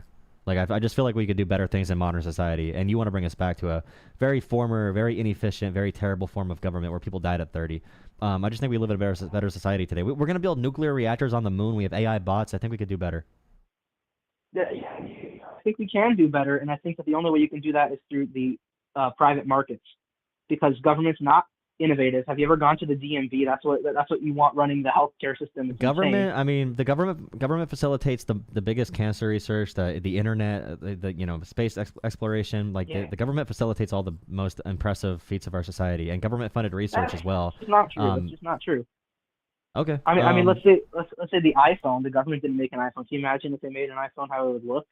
I mean, and let's look at pretty much every single invention. Let's think What's an invention Wait, that was made by no, but you're getting this all screwed up. I would never say the government should make an iPhone. I'm saying the government should manage social services with inelastic markets. So like things like housing and healthcare probably need government intervention. The iPhone, no. You need facilitation, but not intervention. I'm not a socialist, but don't bring up iPhone. Bring up things like water. Bring up things that need to be managed by the public, where it's a necessity for modern life, where corporations can exploit people, and actually breaks the market in general. There's no competition in the market, or if there is competition, there's different monopolies and natural monopolies and all that kind of stuff. Like these are different categories of things. National monopolies can integrate, and also I'd like to point out that you probably think government should run infrastructure, right?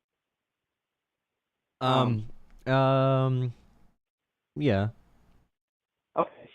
Are you aware of who built the New York subway system? And the iPhone has tons of public development in it as well. Someone mentioned in chat. I mean, yeah, all the parts in there were facilitated by governments. Private enterprise, and actually most of it that's still around today was built by private enterprise back in the early 1900s. And what happened was, and this is very efficient. The ride costs were only 5 cents at the time, and what happened was that they raised the rate. It's only $2 now. It's only $2 now. That's not much more than it was 100 years ago. It's $3 now. It's like $2.50. I was just there. It was $2.50. It was fine. I mean, it's falling apart. It was much better before. They haven't. Wait. Okay, they had like one line back then, dude. They had like 2 lines. The whole system right now is super complicated. Was not in the 1900s. It's just so like you realize like China right now is much more government dominated than us, and they have the most impressive infrastructure projects of all time with the rail and pretty much everything. And you want to bring up 1900s again? You just want to go back in time to where we were not successful as a country. We were very successful as a country in the 1900s. I mean, this is ridiculous. How do you think we became a world superpower? It wasn't through government spending. Like what you said by private, but do you realize that what you said that private markets are funding is around like 1%, or what they built in New York City is like 1% of their total public like infrastructure. Before government got involved, right? I'm just showing you that these things weren't given to you by government. These things were taken over by government. Nothing is given. The government does it. It's super costly. Look at China. You want to bring up China as an example. They're carving mountains and putting up highways that nobody uses. It's the biggest waste of spending ever. And China is in such huge debt that they have literal cities that their entire budget is going towards. Thank God we're not in debt with our free market system. Debt. We're in massive debt with a government system. We have $37 trillion in debt. It's going up every single presidency. And by the way, the only way that they're paying off this debt is they're not reducing spending. They're not going to be increasing taxes. Wait, are you saying? Do you think all roads in America should be privatized? Absolutely. That's doing amazing. Argentina is a great example of this. Modern day Argentina right now is privatizing all their roads, and they're doing very well. Do you think it'd be cheaper to ride on private roads? Yes. Because how would you? Who would build the roads? What private company would build the roads? Let's say this is an example of how most roads are built in the beginning, is that you'd have a marketplace and you'd have a neighborhood, and the shops at a marketplace want more customers. And so what they do is that the lot owner of the mall, let's say it's a mall, the lot owner is going to get recommendations from the shop owner saying, hey, build a road, right? And we can get more customers, you'll get more revenue. And what generally happened was that the shopkeepers would pool their money into roads that would build from neighborhoods to where industry was. And that's how roads came about. And wait, do you think small town shopkeepers can fund a highway to their stores in rural America? I don't think you need to necessarily build roads in rural America if it's profitable. Okay, so you want to cut off all of rural America. So only big cities get roads, pretty much, because they have all the revenue. As everything else in life, only things you can pay for, you get. You don't have a right to take money from people so that you can get concrete for you. Well, are you a libertarian? Neighbors. Yes, absolutely. Oh, so you okay? So I always say that like communists and libertarians sound very similar when they talk, and I kind of got that earlier when I mentioned socialist or communism, because they always talk about this idealized version of the past or future that wasn't really real or comparable to modern society. You think that like private roads, like the speed at which modern society develops, having a bunch of private companies fighting each other over roads or like building their own independent roads would be so inefficient.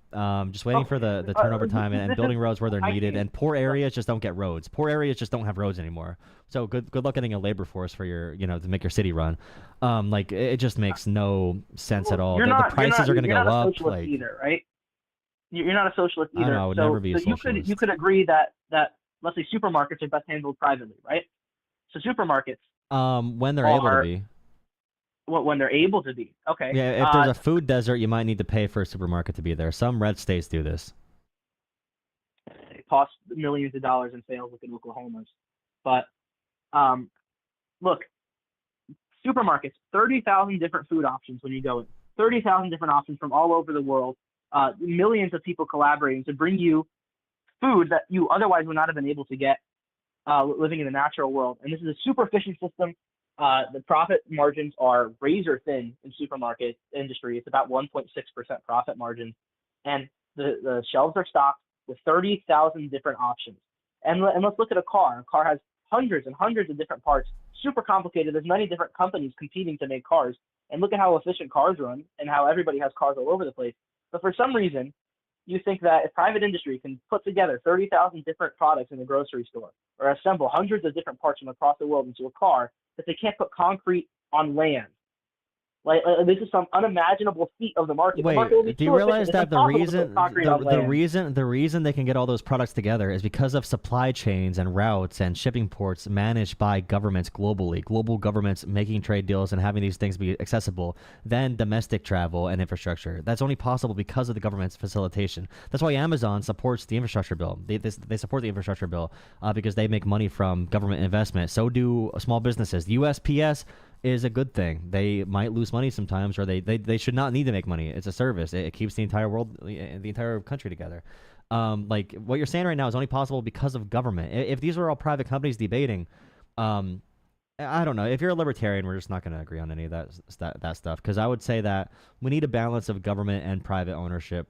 Because too much private would be tyranny, and also too much government would be tyranny. So there's no way to do libertarianism because it always results in a dictatorship because there's power vacuums and I don't.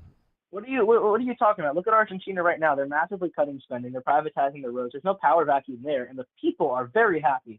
I mean, look, Argentina is doing amazing after having a libertarian president. On top of that, you're not a socialist, so you understand that markets are efficient, and I don't get it. I don't get why that you can admit that the grocery stores are a feat of the private market, and then you try and attribute the grocery stores' success to government roads. Well, all the food there is regulated and vetted by the government. We needed USDA. We needed a bunch of different, agencies to help make sure the food actually gets there and is healthy to eat. Because before that, companies were letting people die and get poisoned and having, if you read the Jungle book and everything. I don't know. If you want to bring up Argentina, I mean, countries with 40% poverty levels can fluctuate for different reasons. I don't know what their status is right now. There's some good things, some bad things, but, they are, I don't know why you would want to copy Argentina. Again, you want to copy the third world. You want to copy a bunch of countries that are nothing close to America for some reason. And a lot of Trump supporters want to go back, or libertarians or right-wingers want to take us back to a time that was before modern society.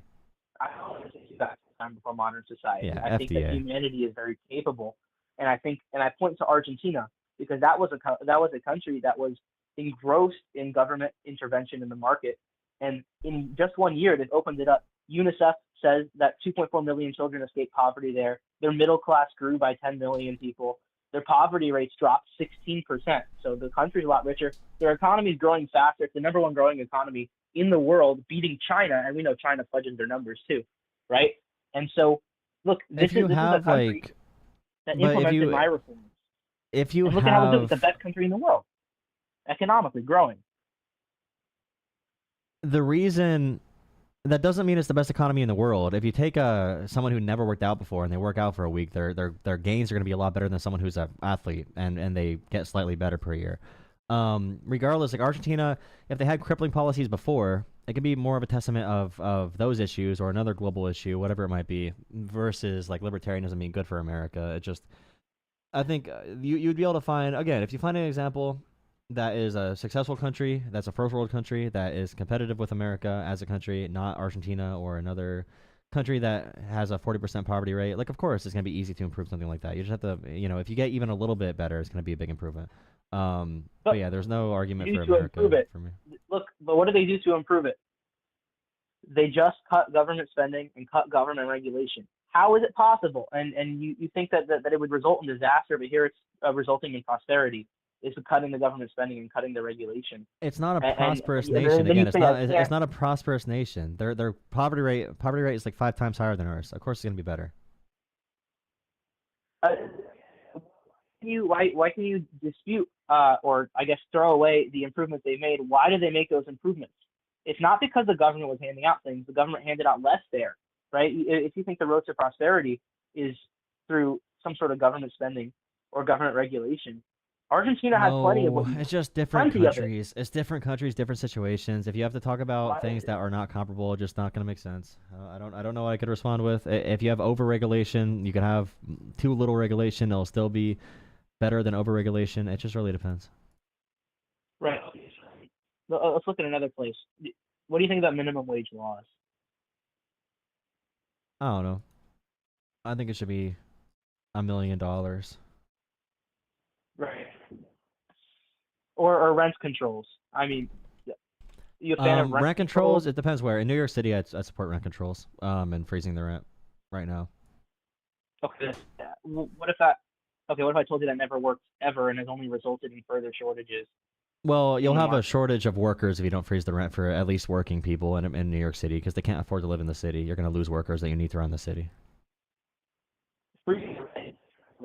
Build lower income housing for the same people who you want to help. It disincentivizes building low income housing because developers don't know if they're not going to be able to charge the rent. There is no low income housing. If you're a developer in New York City, then there's no reason to build any housing that's cheap because there's so much demand in New York City. No matter what you build, it's going to be extremely expensive. So if you want someone to be in New York City and do sanitation work and pick up trash and do a bunch of that stuff, you're going to need to give them some type of subsidy or give them rent control or give them freeze their rent or provide public housing. You have to do something like that. The market will never have cheap housing in New York City. You need government for that. It's impossible to get cheap housing without government. That's just not true. And I'll point to what happened in the 70s. How cheap do you think? Let's look at St. Paul. If you need someone to work in Queens, for example, or in Manhattan, do you know how much like an average rent is like Manhattan? I'm sure it's high cost because the government's so regulated in there. It's not the government. It's the overall demand. If you have the moment you build new units in New York City, there's going to be 1 million people who want to move in there. Like that's why the prices are so high. It's not the government. It's the overall demand. All right. So what if I compare two cities in the same area? Let's say Minnesota's Minneapolis and St. Paul. The median rent in New York City for Manhattan is around $5,000 a month. Okay, we can look at the impacts of rent control on geographically similar cities and see what happened, right? So Minneapolis instituted rent controls, and since they instituted rent controls, building permits in Minneapolis have fallen 60%, while in St. Paul, building permit applications have risen 40%, right? And so I could believe that. I could believe that, but that's not going to mean, like, what I'm saying is you can have negative effects for the market overall, but it can be good for the city because sometimes you need to have workers there and be able to afford living there for your city to be an actual city and run. Because if you don't do that, they just can't live there. The market is not going to give them housing where someone who works for sanitation in New York City can survive and be able to afford living there. That's the big issue. And I'm not even saying that it's not going to hurt the housing market overall there. What I'm saying is that it's necessary. There's so much demand in certain areas, you have no choice but to help people be able to live there. Limit supply when there's more demand to create higher prices? No, you don't limit supply. You don't limit supply. You would freeze the market rate and build more housing while you freeze the rent. You build more public and private housing. Build more housing. Developers just don't build more housing. That's my point when you look at Minneapolis and St. Paul. Developers just don't build more housing when at any point the government can subject their new housing to rent controls which causes Well, them to that's possible all lose the the time. building. That's always possible. They can always do rent control. Like it's always a possibility. But the issue is you have to communicate with all it. the time. What I'm saying is that if you don't you're gonna price every person that works in the city out of the city, and the city's not gonna be able to run anymore. And making more housing is not gonna make it affordable for someone who makes under $100,000 a year. To live in New York City, you got to make like $100,000 a year to be able to even survive somewhat comfortably in some of these areas. Sequitur, why is your mark that somebody under 100,000 has to make it, and so why are you still against increasing supply? If you understand supply and demand, I'm not against increasing supply. I'm just saying, okay, what if we said that just for the people who work essential jobs in New York City, what if they get a frozen rent or rent control? I think it would hurt more essential workers who actually need housing. When these people need housing, and what you're going to do is you're going to disincentivize developers, right? This is I promise you, fact. when developers build housing in New York City, they are not building it for someone who works at a low paying job in New York City to clean the streets. Why do you think not? Probably because if they do, then their building is subject to rent controls at any point, and they're not going to be able to make money. Okay, so are you saying that these people just cannot live in New York City then, right? They just cannot live there. Of government intervention because people are scared to build low income housing there because it can be subject to any whim of some person. Okay. If you're a developer in New York City, and you know a million people want to move to New York City, the demand for housing there is extremely high, and you're about to build a development. Why would you build a low income housing versus a high income? Why would you build low income housing ever as a developer? Why would you ever do that when there's high income possibilities? More demand for low income housing than there is for luxury housing. Why would anybody ever build houses that are small? Is your question? But the thing is, there is so much demand. The market rate, even for low income housing, the market rate is going to push it up to be unlivable, unaffordable. That's the big crisis that's happening. Right, and so what you want to do is restrict supply by changing the incentives. This doesn't make sense. I don't understand it. If you want housing prices to go down, you need an increase in supply, and the way you do that is that you make New York City friendly to the developers.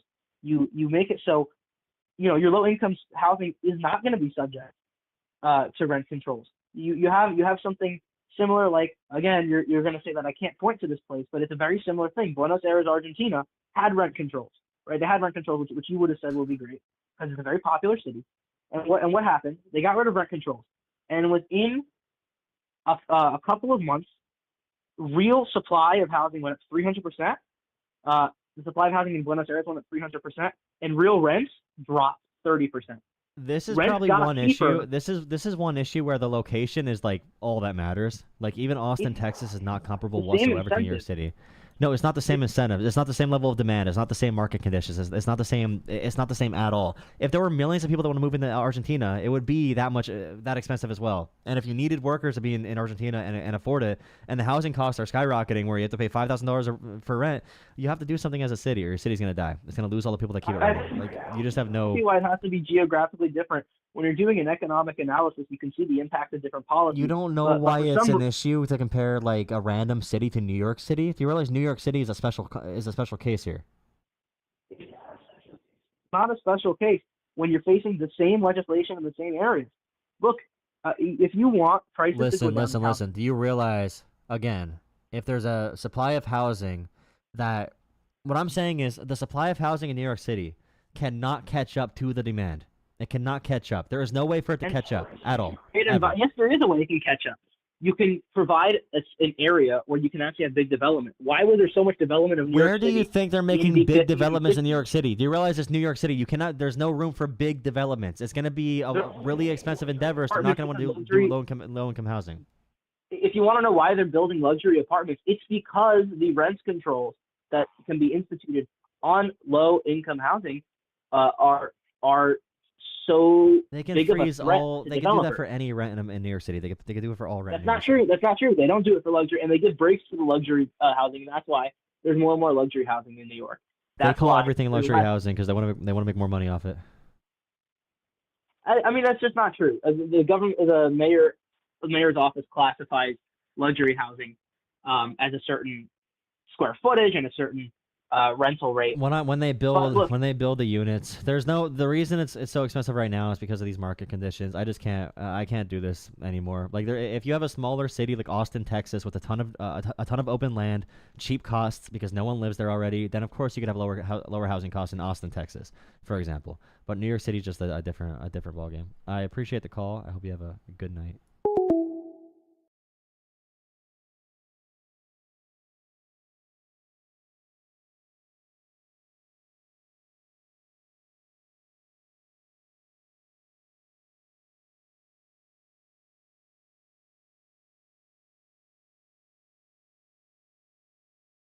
I don't know about Argentina. Now, you can make claims about Argentina, but how can I reject them? I'm here. Hello. Hello. So the marketing conditions in the house is what you're talking about, correct? I really don't love talking about housing 24/7, but what's up? That's fine. I mean, you want to debate Trump over Biden. The problem is here, it's not just Biden. It's people before Biden, and it The was also Uniparty? Republicans. Is it the Uniparty? What unit party? The Uniparty. They're both the same party for the same masters. Is that what you're saying? No. Okay. I believe Trump is an anomaly, which other people, other In big what names way? also say. That he's definitely pushing the. What happens is because it's more broad than that. You have multiple huge names on top of him and multiple huge names on top of them. What happened was they got into it with them, and they don't want what's going to happen next. So, but that's what's way beyond the point. What I'm trying to tell you is the reason why Trump came, because he's the only one that could handle the pressure of what's to come, and therefore he was able to fight back. What do you mean? What's to come? Like for the socialist, Marxist country that we were going to get into. Socialist Marxist country. So like when Trump cuts taxes for the wealthy and increases our national debt by like $5 trillion, is that him rejecting Marxism? When you decrease, say that again. Say that one more time. He's decreasing taxes for the wealthy, which is pretty anti-socialist, and he's also increasing the national debt by $5 trillion, more than any president in American history. I get what you're saying. If you do that, that means the tax. If I go broke, if I put all my information, all my money, all the hard work I put into it, and for the last 60 years, you don't come up with an incentive to help me when I'm poor, when all the taxes I've given you and you don't want to help me, that causes a problem throughout the decades of our country. Therefore, they take the money and give it to other countries. And these are presidents from, I don't think JFK was involved, but everybody from after JFK and before Trump. Wait, what other countries do we give the money to? Israel, Ukraine, but wars, we use it for stupid ass wars, weapons of mass destruction. That's such a good populist talking point. Israel, Ukraine, wars. Yeah, it's the same thing. They're spending it on things that they can make money on themselves. The military-industrial complex, especially when they take the money and give it. For another example, in which I'm sure you agree, where our tax money was given to illegals to live in certain areas when they don't even care about our homeless. You should at least agree with that. Wait, is Trump helping the homeless? Is Trump helping the homeless? You think he's going to go that? So what you're saying is he should go straight into the homeless right away, even though he's trying to make the whole economy better, where everybody can get back on their feet. Wait, but isn't Trump giving us tariffs that are killing the economy? We got a new inflation report out today. Inflation's higher than it was under Biden. Okay, well, like because what? of Trump's tariffs. My bills are $500 lower. Well, I'm glad you're a special cookie, but the entire country is paying tariffs right now. We're paying tariffs. Wait, Los Angeles? It got cheaper? Well, thank you, Gavin Newsom. Good job, Gavin Newsom. Gavin Newsom out there today going crazy. But like, the tariffs. Do you think the tariffs are good for the American economy? The tariffs that we tax other countries that tax us, correct? It is. Okay, but you know Americans pay the tariff. Do I know America is giving other countries tariffs? Is that what you're asking? Yes. No, Americans pay the tariff. American businesses and consumers pay the tariffs, right? Well, that's if you know how to do your taxes.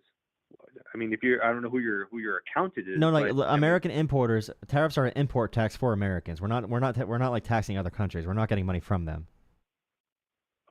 from CNN and Fox. I don't know which one it is. They both say we're getting money from other countries, and we're no, like, like how tariffs work. raising the- CNN does not say that. Neither does Fox. Fox can't talk about it because Trump told them not to. But like if So what is he talking if about you when buy we're something saving from trillions? China, if you buy something from Yeah. China and Trump has Correct. a 20% tariff on China, who pays 20%? Do you think? We do if we buy it from China. Okay, so Americans pay the tariff. Yeah, Americans pay the tariff If from other countries. we buy it from no, what you're trying to say is that if we buy it from China, we pay the taxes, right? Yeah, we pay the import tax to Okay. import things But from other countries too, What not just happens China. if we put the workers here in our country? It's not possible for most industries. But hypothetically, if you could have a magical world like that, then you could have no taxes if it's in America. But also, that's not really true if you want to be exporter, because Trump is putting a 15% export tax on NVIDIA now. If NVIDIA wants to export graphics cards and everything, so we are discouraging American businesses like NVIDIA, since they have an export tax as well. Sooner or later, by all these taxes that we're doing and more jobs that are coming into our country. First of all, what you're trying to say when you're debating an argument like that, you're giving the negatives of every single positive there is. The problem is when you create a tariff, it creates more money for our country to do other things later. We might have to suffer for just a Yeah, if you increase increase tax revenue, of course you're going to get more tax revenue. Of course, that's how it works. But I think we should like if he's going to cut taxes for the wealthy, but increase tariff revenue, increase import taxes, which hurts Americans, like American consumers more, the working class and middle class. I'd rather him raise tax on the wealthy and not do the tariffs then. So if that's the case, so it hurts the middle class and the rich class, right? Is that what you said? So yeah, because we consume more things. So we he's for consume the more poor things. people. No, it So hurts you're poor agreeing people that- the most. It hurts poor people the most. Okay, how does it hurt the poor people? Because now they can get a job at these factories that he's bringing into a country. The factories are shutting down too. 95% of American businesses involve supplies that are imported. And we can't do like if you work at a local coffee shop, coffee is going to go up in price by a lot. We cannot make coffee in America, right? We cannot make coffee. It's impossible. I don't know if I agree with that because I'm pretty sure if we're going to tax other countries about our coffee, then we're going to also bring ideas to make our coffees here. We cannot physically make coffee here in America. We don't have the tropical conditions. Some can be done in Hawaii, but Sure. that makes like 0.001% of our total coffee consumption. So we need to import that. So if we tariff And also- coffee, we're punishing Americans for just having a coffee business if they make good coffee because they have to get the beans from Colombia or whatever. So that's true. a bad tax. Trump's doing that. But we're not. though. But like I said, when you're saying these things, you're finding a negative towards it. It's gonna be some negatives towards that. No matter what, you're not gonna get everything perfect. Like we have California avocados. Like isn't California the top avocado state, or I think maybe in the North America. Yeah, but we have a lot of people in America who consume a lot of things. So like manufacturing in America is going down right now because of Trump, and the input costs from things like because of aluminum Trump. or copper. No, but the tariffs are causing it. We know the tariffs are causing it, and companies are pausing their investments in America as a result of the tariffs. They're a bad taxing the goods companies need to actually import. These are import taxes on input goods, so those are going to increase prices. Explain why he's doing it then. I think it can be a tool for corruption. He likes it because it's an executive power. He can do it by himself. He feels like a kid with a Game Boy controller, like a fake GameCube controller. So you're saying he risked his whole life, his whole career, his whole money to do that? What do you mean he was risking his entire life? What do you mean he was risking his life? What do you mean? He got shot at and he lost a lot of his money. What do you mean lost it? Wait, no. Trump, this presidency alone, tripled his net worth. He went from $2 billion to $6 billion. Right. From At crypto. From crypto scams, is? from using the presidency in the White House for crypto scams, is doing it right, making money off Syria, Nancy removing sanctions Pelosi off and Venezuela, all of them have been strong-arming other scamming countries. the stock market for 50 years. Pelosi and her husband are rich before politics, and also Trump again. Trump has scammed. I don't defend Pelosi. I don't give a shit. Trump in office right now. In office right now has made more money from politics than Nancy Pelosi times 50. Okay, if you don't complain about Trump more than Pelosi, you don't care about it. Money. That's the difference. If Obama Trump makes money, none of us make money. If Trump uses crypto coins to get paid off by foreign leaders and to scam his own supporters, that does not make America more money. That makes America ripe for corruption. I have crypto. Where's the scam? What are you talking about? The Trump coin. He literally had a list of people who bought his crypto coin and brought them to the White House for a private dinner. Top donors from other countries, foreigners. What's wrong foreign with that? leaders. He made it so if you What's do wrong that, with is the that a president? problem? What's wrong with the president? Are you comparing me to the No. president having a It's crypto called coin that being a anyone can put money free- into? It's How do you not know that's an illegal. issue? You know it's an issue. No. It doesn't matter if it's illegal or not. It's unregulated. That's why it's crypto. He is using it to get paid off by foreign leaders. It doesn't matter if it's legal or not. If it's legal corruption, it's still corruption. Sure, while the corruption against him is draining him by billions. You said no. Trump has tripled his net worth by being in office. He has more Trump properties because he used tripled American his foreign net worth policy. after He used American foreign policy to 2023. strong arm Qatar, Vietnam, Saudis. He has strong armed other countries. He has strong armed Syria to remove sanctions from them. He's using America to profit from in every direction. He has his dumbass. He has like signed baseballs. He has signed freaking butt plugs and shit. Like he's insane the way he profits off of the White House. It's crazy. Isn't every president do that, and why not? You think every okay? I cares? think you're trolling. No person is this stupid. Wait. So you're saying is like just because I'm president and someone wants to pay for me to sign their hat, you're saying I shouldn't take the money?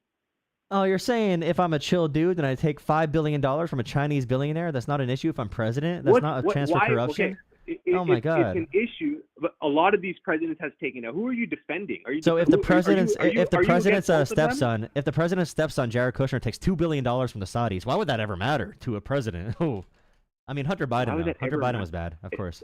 If they had a good deal, if it helps our country, just 'cause It was he a made the private. deal- They gave them money outside of the White House. They're giving them personal money to their pockets. I think you're trolling. What? How is that trolling? If so, you're saying Because they're no not putting person money, is this. everybody No person is just this make dumb. your money People $100,000 usually. a year. That's what you're saying, right? You said Trump lost money by being president. He has Correct. made The more first money 4 than any years I'm person in talking American about. history. No, he still made money his first 4 first years. time in office. He made money then. Again, Jared Kushner, his stepson. He also lost Eric a Trump, lot of money. They How much used the did he White make? House to give money to Trump businesses. They would stay there to give money to make our taxpayer dollars pay for security at Trump residences to pay Trump directly. To help reinforce Mar-a-Lago and pay Mar-a-Lago.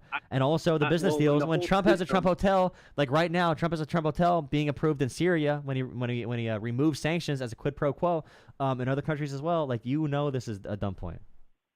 How is that a dumb point? When you have the whole establishment against you, suing you multiple times, why don't you try to Bro, protect yourself? when you have the whole establishment against you, bro, just go suck him off already. I know you want to do What are it. you Just talking do about? it. I'll be Get on those Trump knee too if he pads makes out, a bro. mistake. I hope you get Who are you taxpayer-funded for? knee pads. Who are You you could for? you could do this to tickle the balls too. He'll really like that. Who are you He'll for? like that, dude. He'll like that.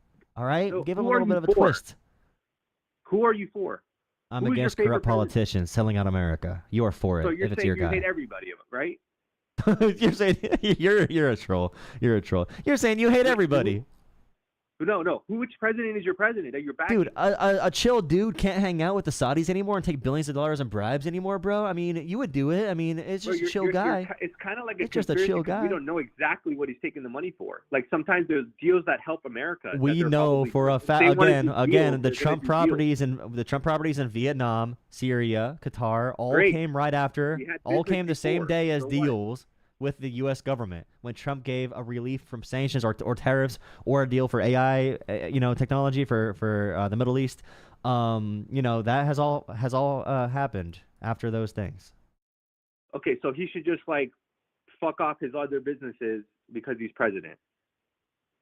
Yeah. When you are Because making money nobody from the else White will stand House, up for doing us. corrupt business deals, no other president has ever done this. No, Jimmy Carter sold his peanut farm because of the appearance of corruption. He sold his peanut farm because it was a that's retarded. possibility for businesses to give money to it to be corrupt. He was no, pressured it's into just Americans He were better wasn't back doing then. it for no Americans are worse reason. now. No, Americans are okay with corruption now. They're okay with it as long as it's Donald Trump. As long as you have a brain dead president, you can do corruption. It's fine. Well, the biggest corruption was Obama, anyways.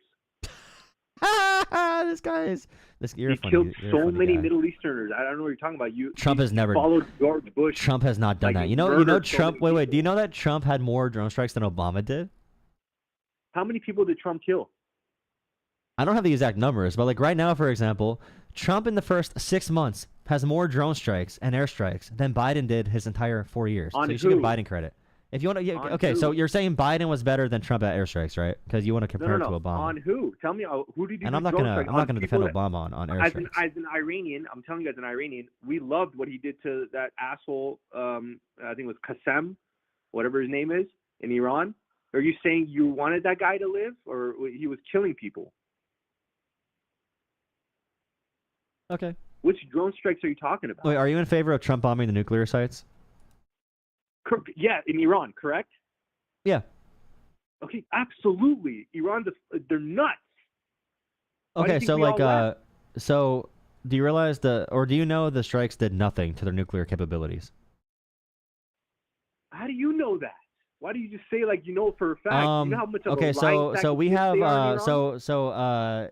every report from the UN, Israeli intelligence and American intelligence said nothing happened to their capabilities. Maybe they were delayed a couple weeks. The only person that said we actually destroyed it is Trump himself. Tulsi Gabbard, all American intel, both establishment, Did he kill anti-establishment, they all anybody said during that. process. How many people did he kill? So like the issue here is that when we strike their nuclear sites, you want to be able to knock out the capabilities, because if you Correct, strike but them, it's if you strike them and you take away all diplomacy and you give them a more just cause in their mind, more of a incentive to build nuclear weapons, Trump's strikes in Iran probably increased the chances of nukes in Iran. It probably increased the chances. Absolutely not. That definitely put fear into them and to stop them from doing anything like that. They will never ever do that again. Oh yeah, I'm They'll sure. never Yeah. create a nuclear bomb. The failed strikes. You realize? Okay, no, but when they're gonna make one now more than ever because they tried diplomacy and we killed the people negotiating. So now they're gonna have to get a bomb to try and defend themselves because You're they see saying Ukraine we right killed now. the terrorist leader, and they don't want to negotiate with us, according to Iranian news. They don't want to negotiate with us. 1 second, my air conditioner's dying. Okay, go ahead.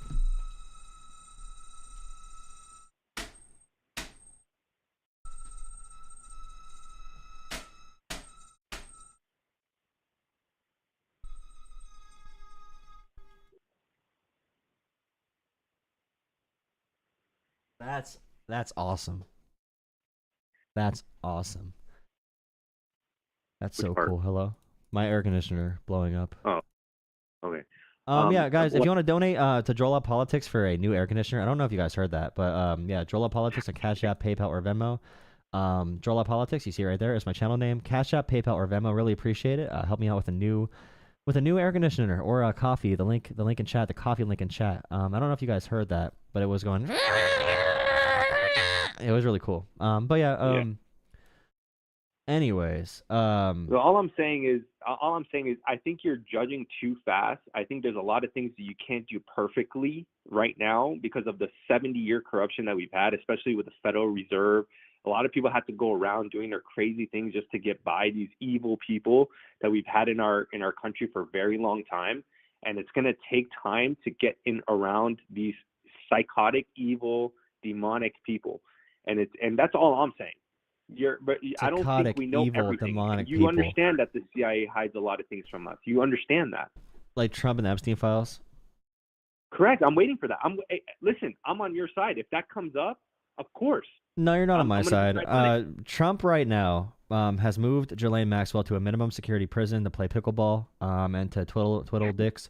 Some You're more. dealing with the most dangerous people on the earth, on the whole planet. Of course, that's going to be a very hard decision to make. You're making his decisions like a fucking McDonald's firing of an employee decision. This is not easy decisions he's got to make. Trump gave Ghislaine Maxwell a stay at a minimum security prison. She should be in Why high do you security. think he did that? She's doing hot yoga Give me now your reason why and you petting think he did dogs. that. Why did you think he did that? Oh, is she a victim? Is she going to help out No, to no, no, reveal no.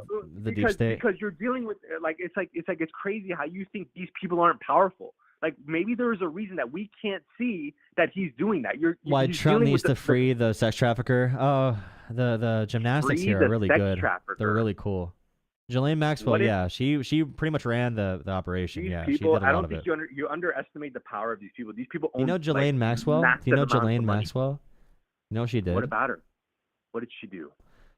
The fact that Trump, after the Epstein files became a conversation, he said, "Don't talk about this anymore." He refused to talk about it. He sent 1,000 FBI agents to go and redact his name from the files, and now he gave Ghislaine Maxwell a stay at a minimum security prison. It seems like he needs someone to give him. And give where him did some you hear support. that from?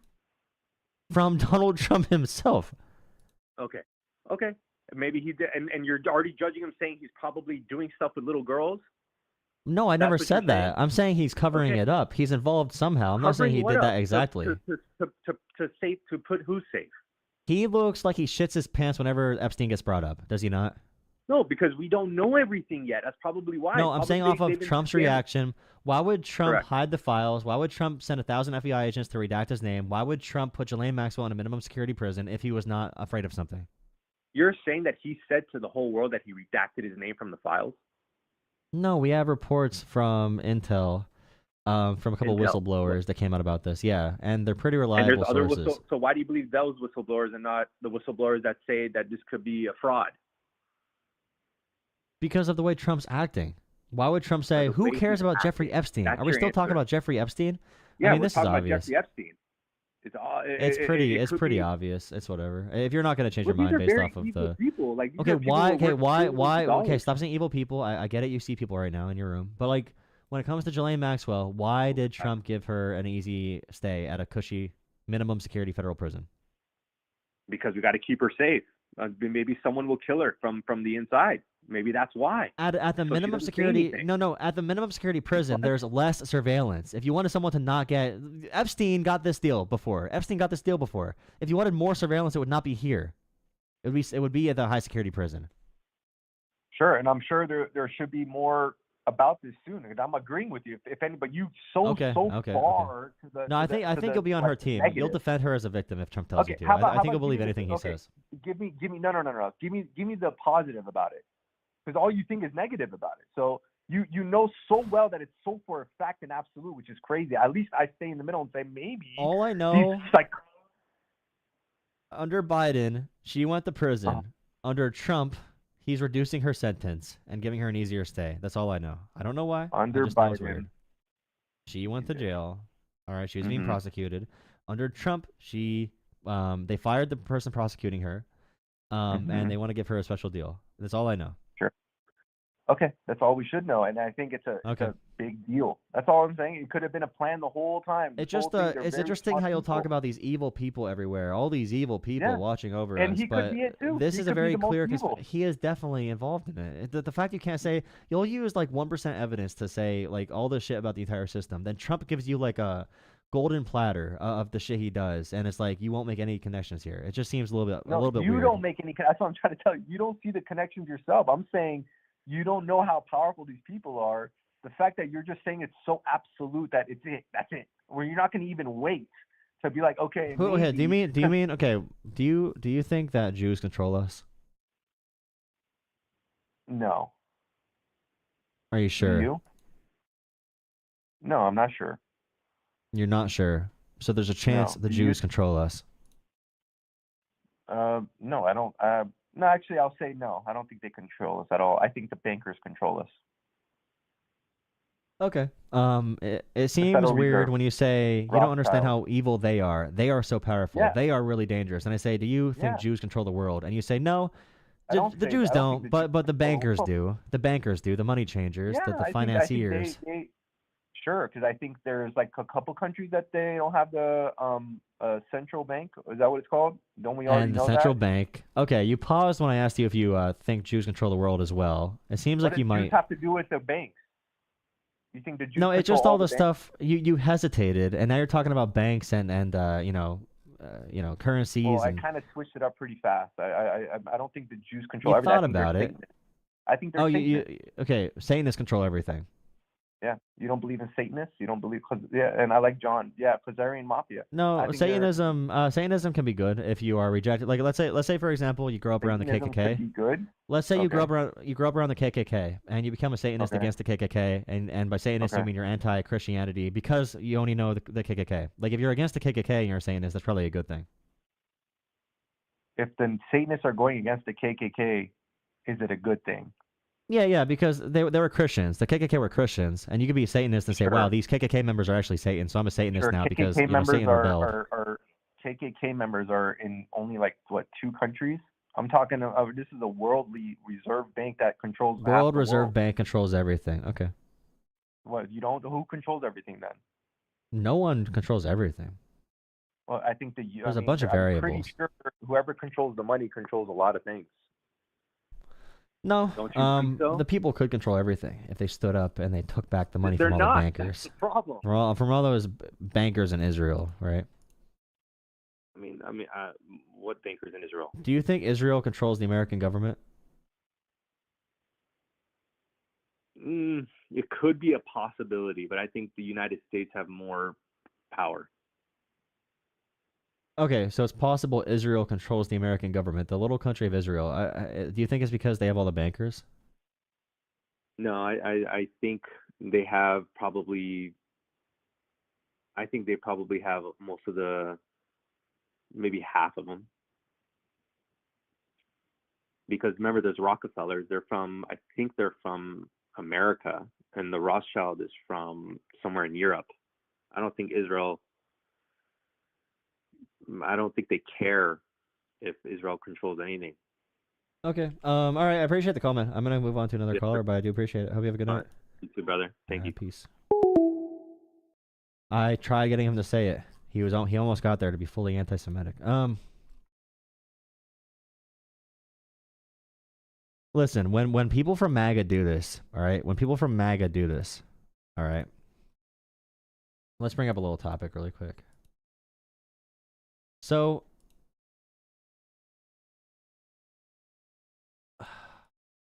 one second. Okay. When you see MAGA complain, this person works in the White House. He is the assistant to the president in White House. Let's see.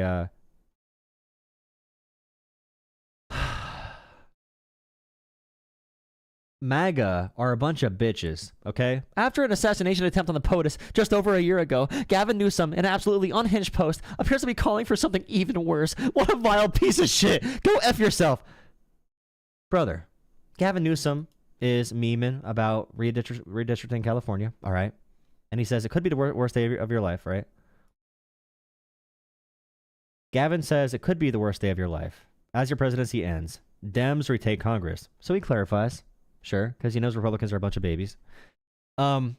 We just had a right-winger shoot up the CDC building. We just had a right-winger assassinate Democratic politicians and Trump laughed at it. We just had a right-winger shoot up Florida State University in the name of Christianity, and no one talked about it. We had the Church of we had so many shootings, okay?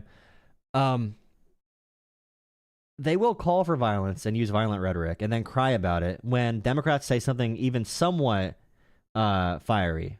So if you're about to play a football game, for example, and you say, "All right, boys, we're gonna go to war," and someone says, "Bro, we're not really going to war. You think we're gonna kill people? Like seriously, bro?" It's like, no, you know what it means.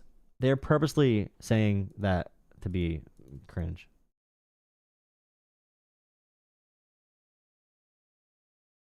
It's so cringe, dude. Fight like hell. Dude, you think we're gonna actually fight them? Like, bro, you're calling to fight people? Are you violent? What's going on there?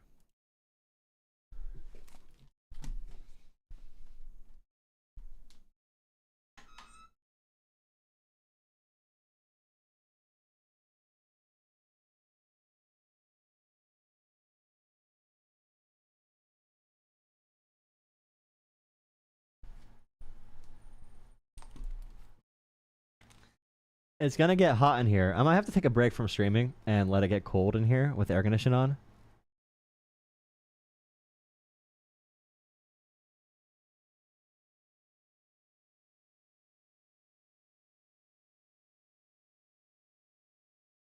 My air conditioning's going crazy, bro.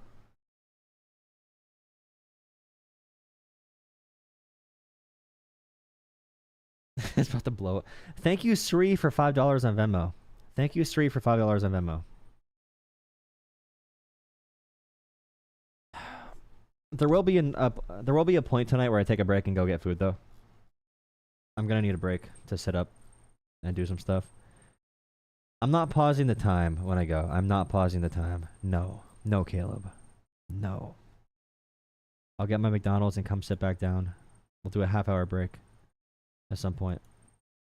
I'll probably do some more YouTube segments. I have to go bathroom. I gotta go pee. Go into place if any Republican state does this? Yes. Nice.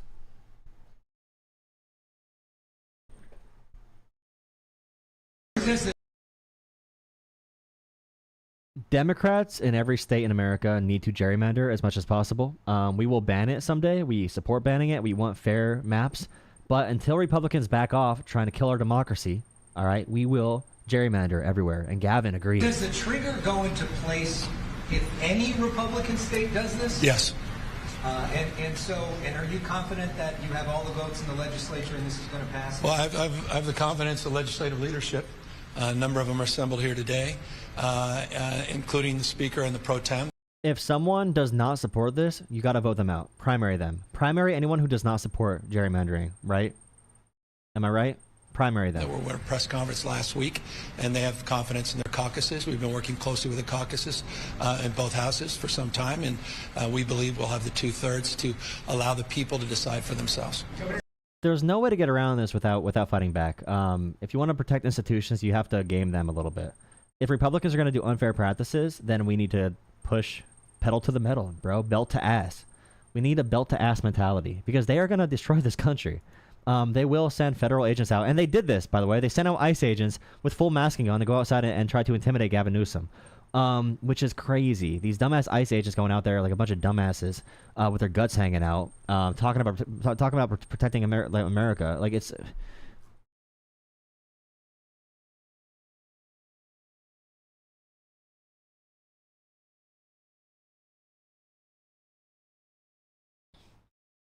You'll see an ICE agent come down with a graphic t-shirt on, shit in his pants, if he has to actually move. All they want to do is go after peaceful people at Home Depot, all right? All they want to do. They go and frolic around rich parts of the city. That's all they do.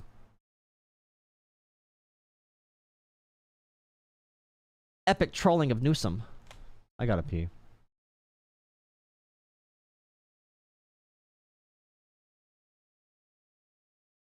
I gotta pee, dude. 1 second. In Los Angeles today, a federal raid outside of the event with Governor Gavin Newsom. The governor there to talk redistricting, his plan to respond to what Republicans are planning to do in Texas, while outside heavily armed Border Patrol agents conducting an operation. The governor tonight questioning the timing and location, saying we will not be intimidated. ABC's Matt Guppin now from Los Angeles. Tonight, that striking scene outside a California event featuring the state's top Democratic figures, including Governor Gavin Newsom. A group of heavily armed Border Patrol agents conducting an operation near the venue in Los Angeles' Little Tokyo, saying they apprehended at least one person. Bro, these fucking idiots. In Los Angeles today, a federal raid outside of the event with Governor Gavin Newsom. The governor there to talk redistricting, his plan to respond to what the president sending unidentified federal agents outside of a press event for a Democratic governor. All right, that's awesome, bro. I love authoritarianism. Republicans are planning to do in Texas, while outside heavily armed Border Patrol agents conducting an operation. The governor tonight questioning the timing and location, saying we will not be intimidated. ABC's Matt Guppin now from Los Angeles. Look how pathetic this looks in America, bro. Again, these are pathetic pieces of shit doing this right now. They're here to protect and serve. Protect and serve Tonight, America. that striking scene outside a California event featuring the state's top Democratic figures, including Governor Gavin Newsom. Wow, a lot of standing around, bro. If I want to see standing around, I go to the highway crew, bro. Talk about the highway crew getting paid to do nothing. A group of heavily armed Border Patrol agents conducting an operation near the venue in Los Angeles' Little Tokyo, saying they apprehended at least one person. The reason for one person, you send out 50 people, federal agents, unidentified, to go intimidate Gavin Newsom, and you detained one person. Awesome, dude. Our presence here in Los Angeles. Like, do you hear these people? Do you hear this dirty toenail talking? Is to make, first off, Los Angeles a safer community. Newsom's team saying the action was meant make Los Angeles a safer community. The prepared media lines are such bullshit, bro. A safer community. Los Angeles, a safer community.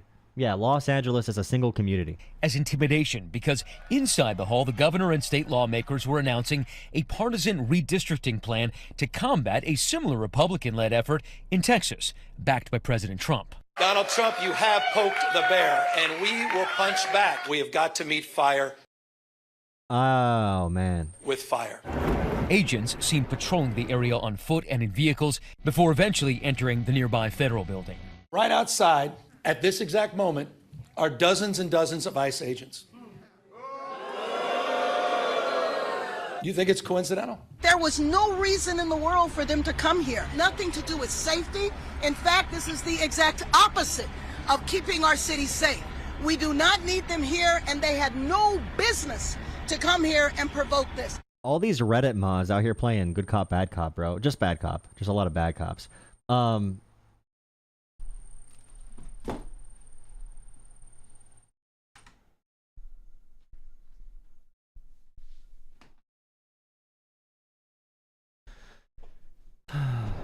And David, a short time ago, we learned of a death in a separate immigration raid, also here in Los Angeles. A man apparently fleeing ICE agents was hit by a car and killed. Meantime, Governor Newsom's office telling me that outside that event right here, the man who was arrested was merely selling strawberries. And the Department of Homeland Security also weighing in, saying this operation was merely about enforcing the law, David.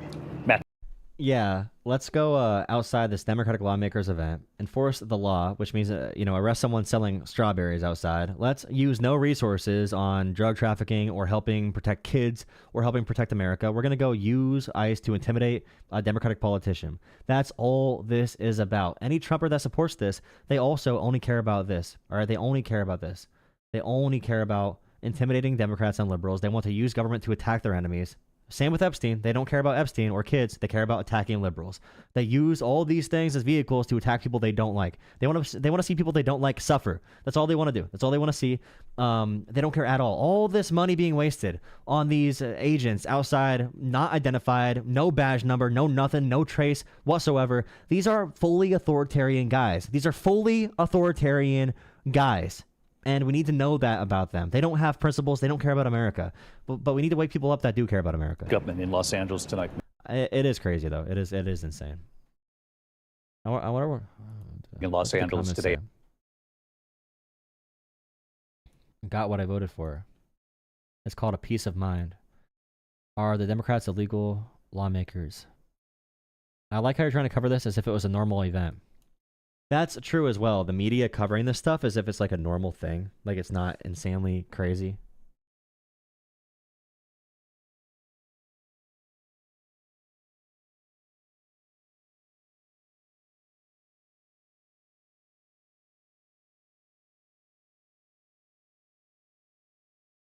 ICE is really sad. ICE is very sad.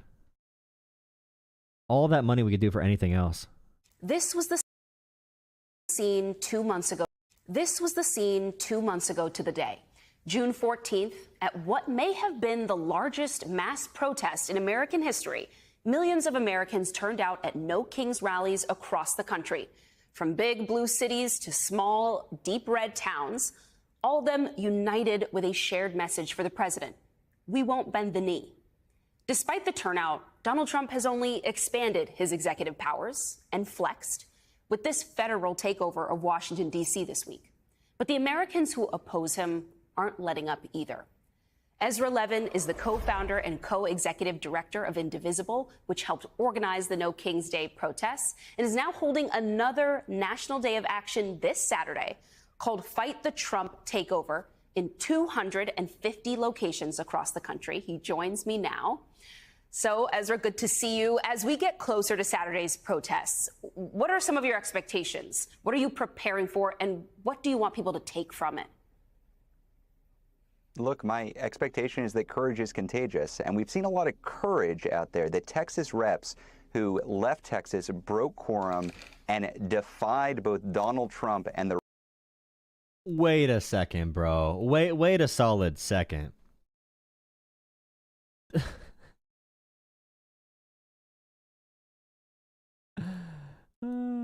There's no way. There's no way, dude.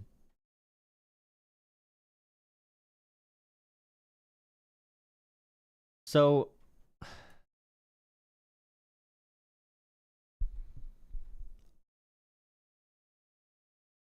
I cannot believe this is actually real. New York Post says DC man charged with felony assault after hitting federal agent with a Subway sandwich. Okay, he's outside a Subway. He hit a Fed with a Subway sandwich. Okay, and he's charged with felony assault. Pam Bondi says if you touch any law enforcement officer, we will come after you. I just learned this defendant worked at the DOJ. No longer. He is fired and charged with a felony. This is an example of the deep state we've been up against for 7 months. This is the damn deep state. A guy at Subway throwing a sandwich is the deep state. A guy at Subway throwing a sandwich is the deep state. And throwing a sandwich is felony assault. That's awesome. That's so freaking cool, bro. This is the deep state, guys. All you got to do is throw a sandwich. The deep state, they are so covert in their operations. So covert, they stand outside of Subways and throw sandwiches. And it is ridiculous, obviously. They're walking around rich parts of DC, roaming patrol units for no reason other than the president wanting to be an authoritarian. No reason at all. This is the deep state, guys. Watch out. It's the deep state coming for us. It's pathetic. If you support this, look in the mirror one night and say, where did my dick go? Because you're... Never mind.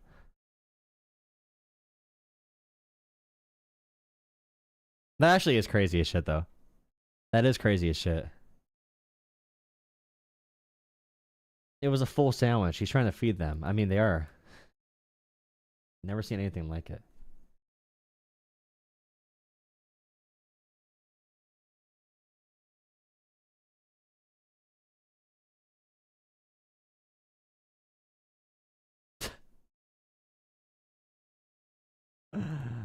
That was awesome.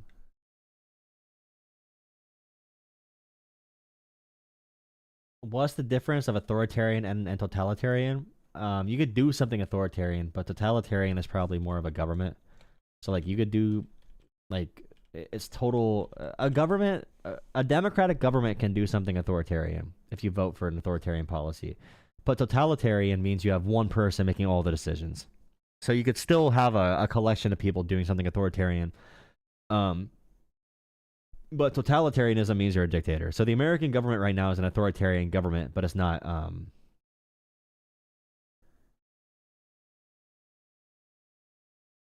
a thing.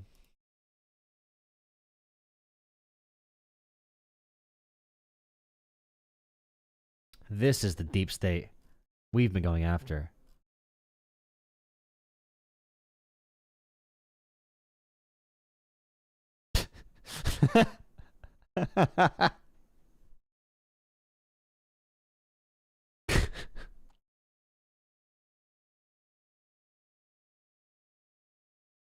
Okay, I might take my break now because people that watch my channel usually get on around 11. Wait, super chat. Thank you for $10, Apex. I should have seen that earlier. Someone said, "What about PBS?" We don't have a fentanyl crisis. We have a fat MAGA in Appalachia with addiction problems, trying to blame their community's failures and immigration and forcing a dictatorship on everyone to fix it. You know what? I don't. Yeah, I think it's really just anti-immigrant. I thank you for $10. Do you defend the DOC's ability to meet with the needs of our prison population? Would you rather do time in... Wait.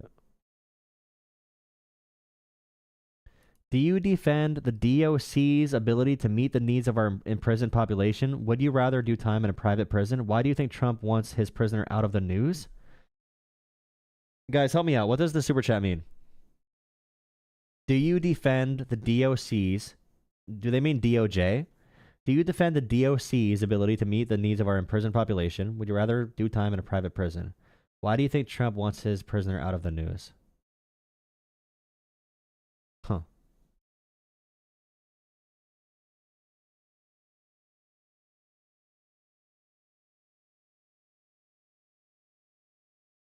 Okay, Teresa. Yeah, I'll take calls when I'm back. I'm gonna go. I gotta take my contacts out, get my glasses on, get a little snack for the rest of the night. I'm still hungry, as well. So we'll be back. We'll get back at it. I'm letting the clock run. Okay, we're at a 5 a.m. stop time. We're at a 5 a.m. stop time. I have Department of Commerce with prisons. Wait.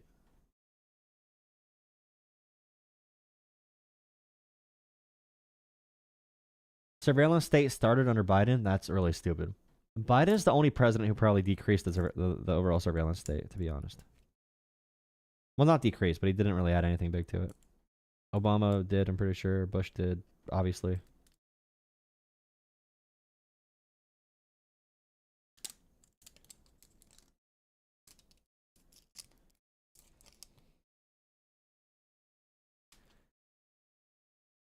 Alright, guys, I'll be back.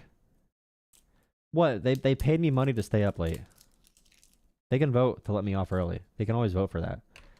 Everyone donated a bunch of money last night. So I had a Department of Corrections. Thank you, Terry, for $10 for lunch. Terry, you just got me my McDonald's. I'm running to McDonald's. Terry just got me McDonald's. Thank you, Terry, for $10. All right, guys, I'll be back. Let's just plan for like 10:45 probably. I'll keep the clock running and I'll be back. Thank you. See you again.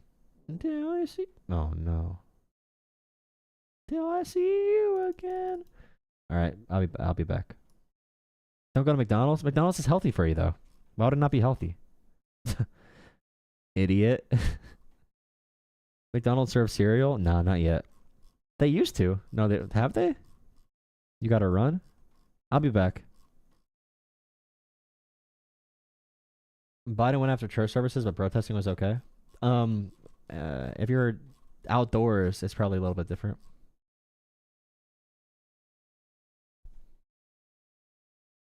You're losing running away. Yes, I ran away.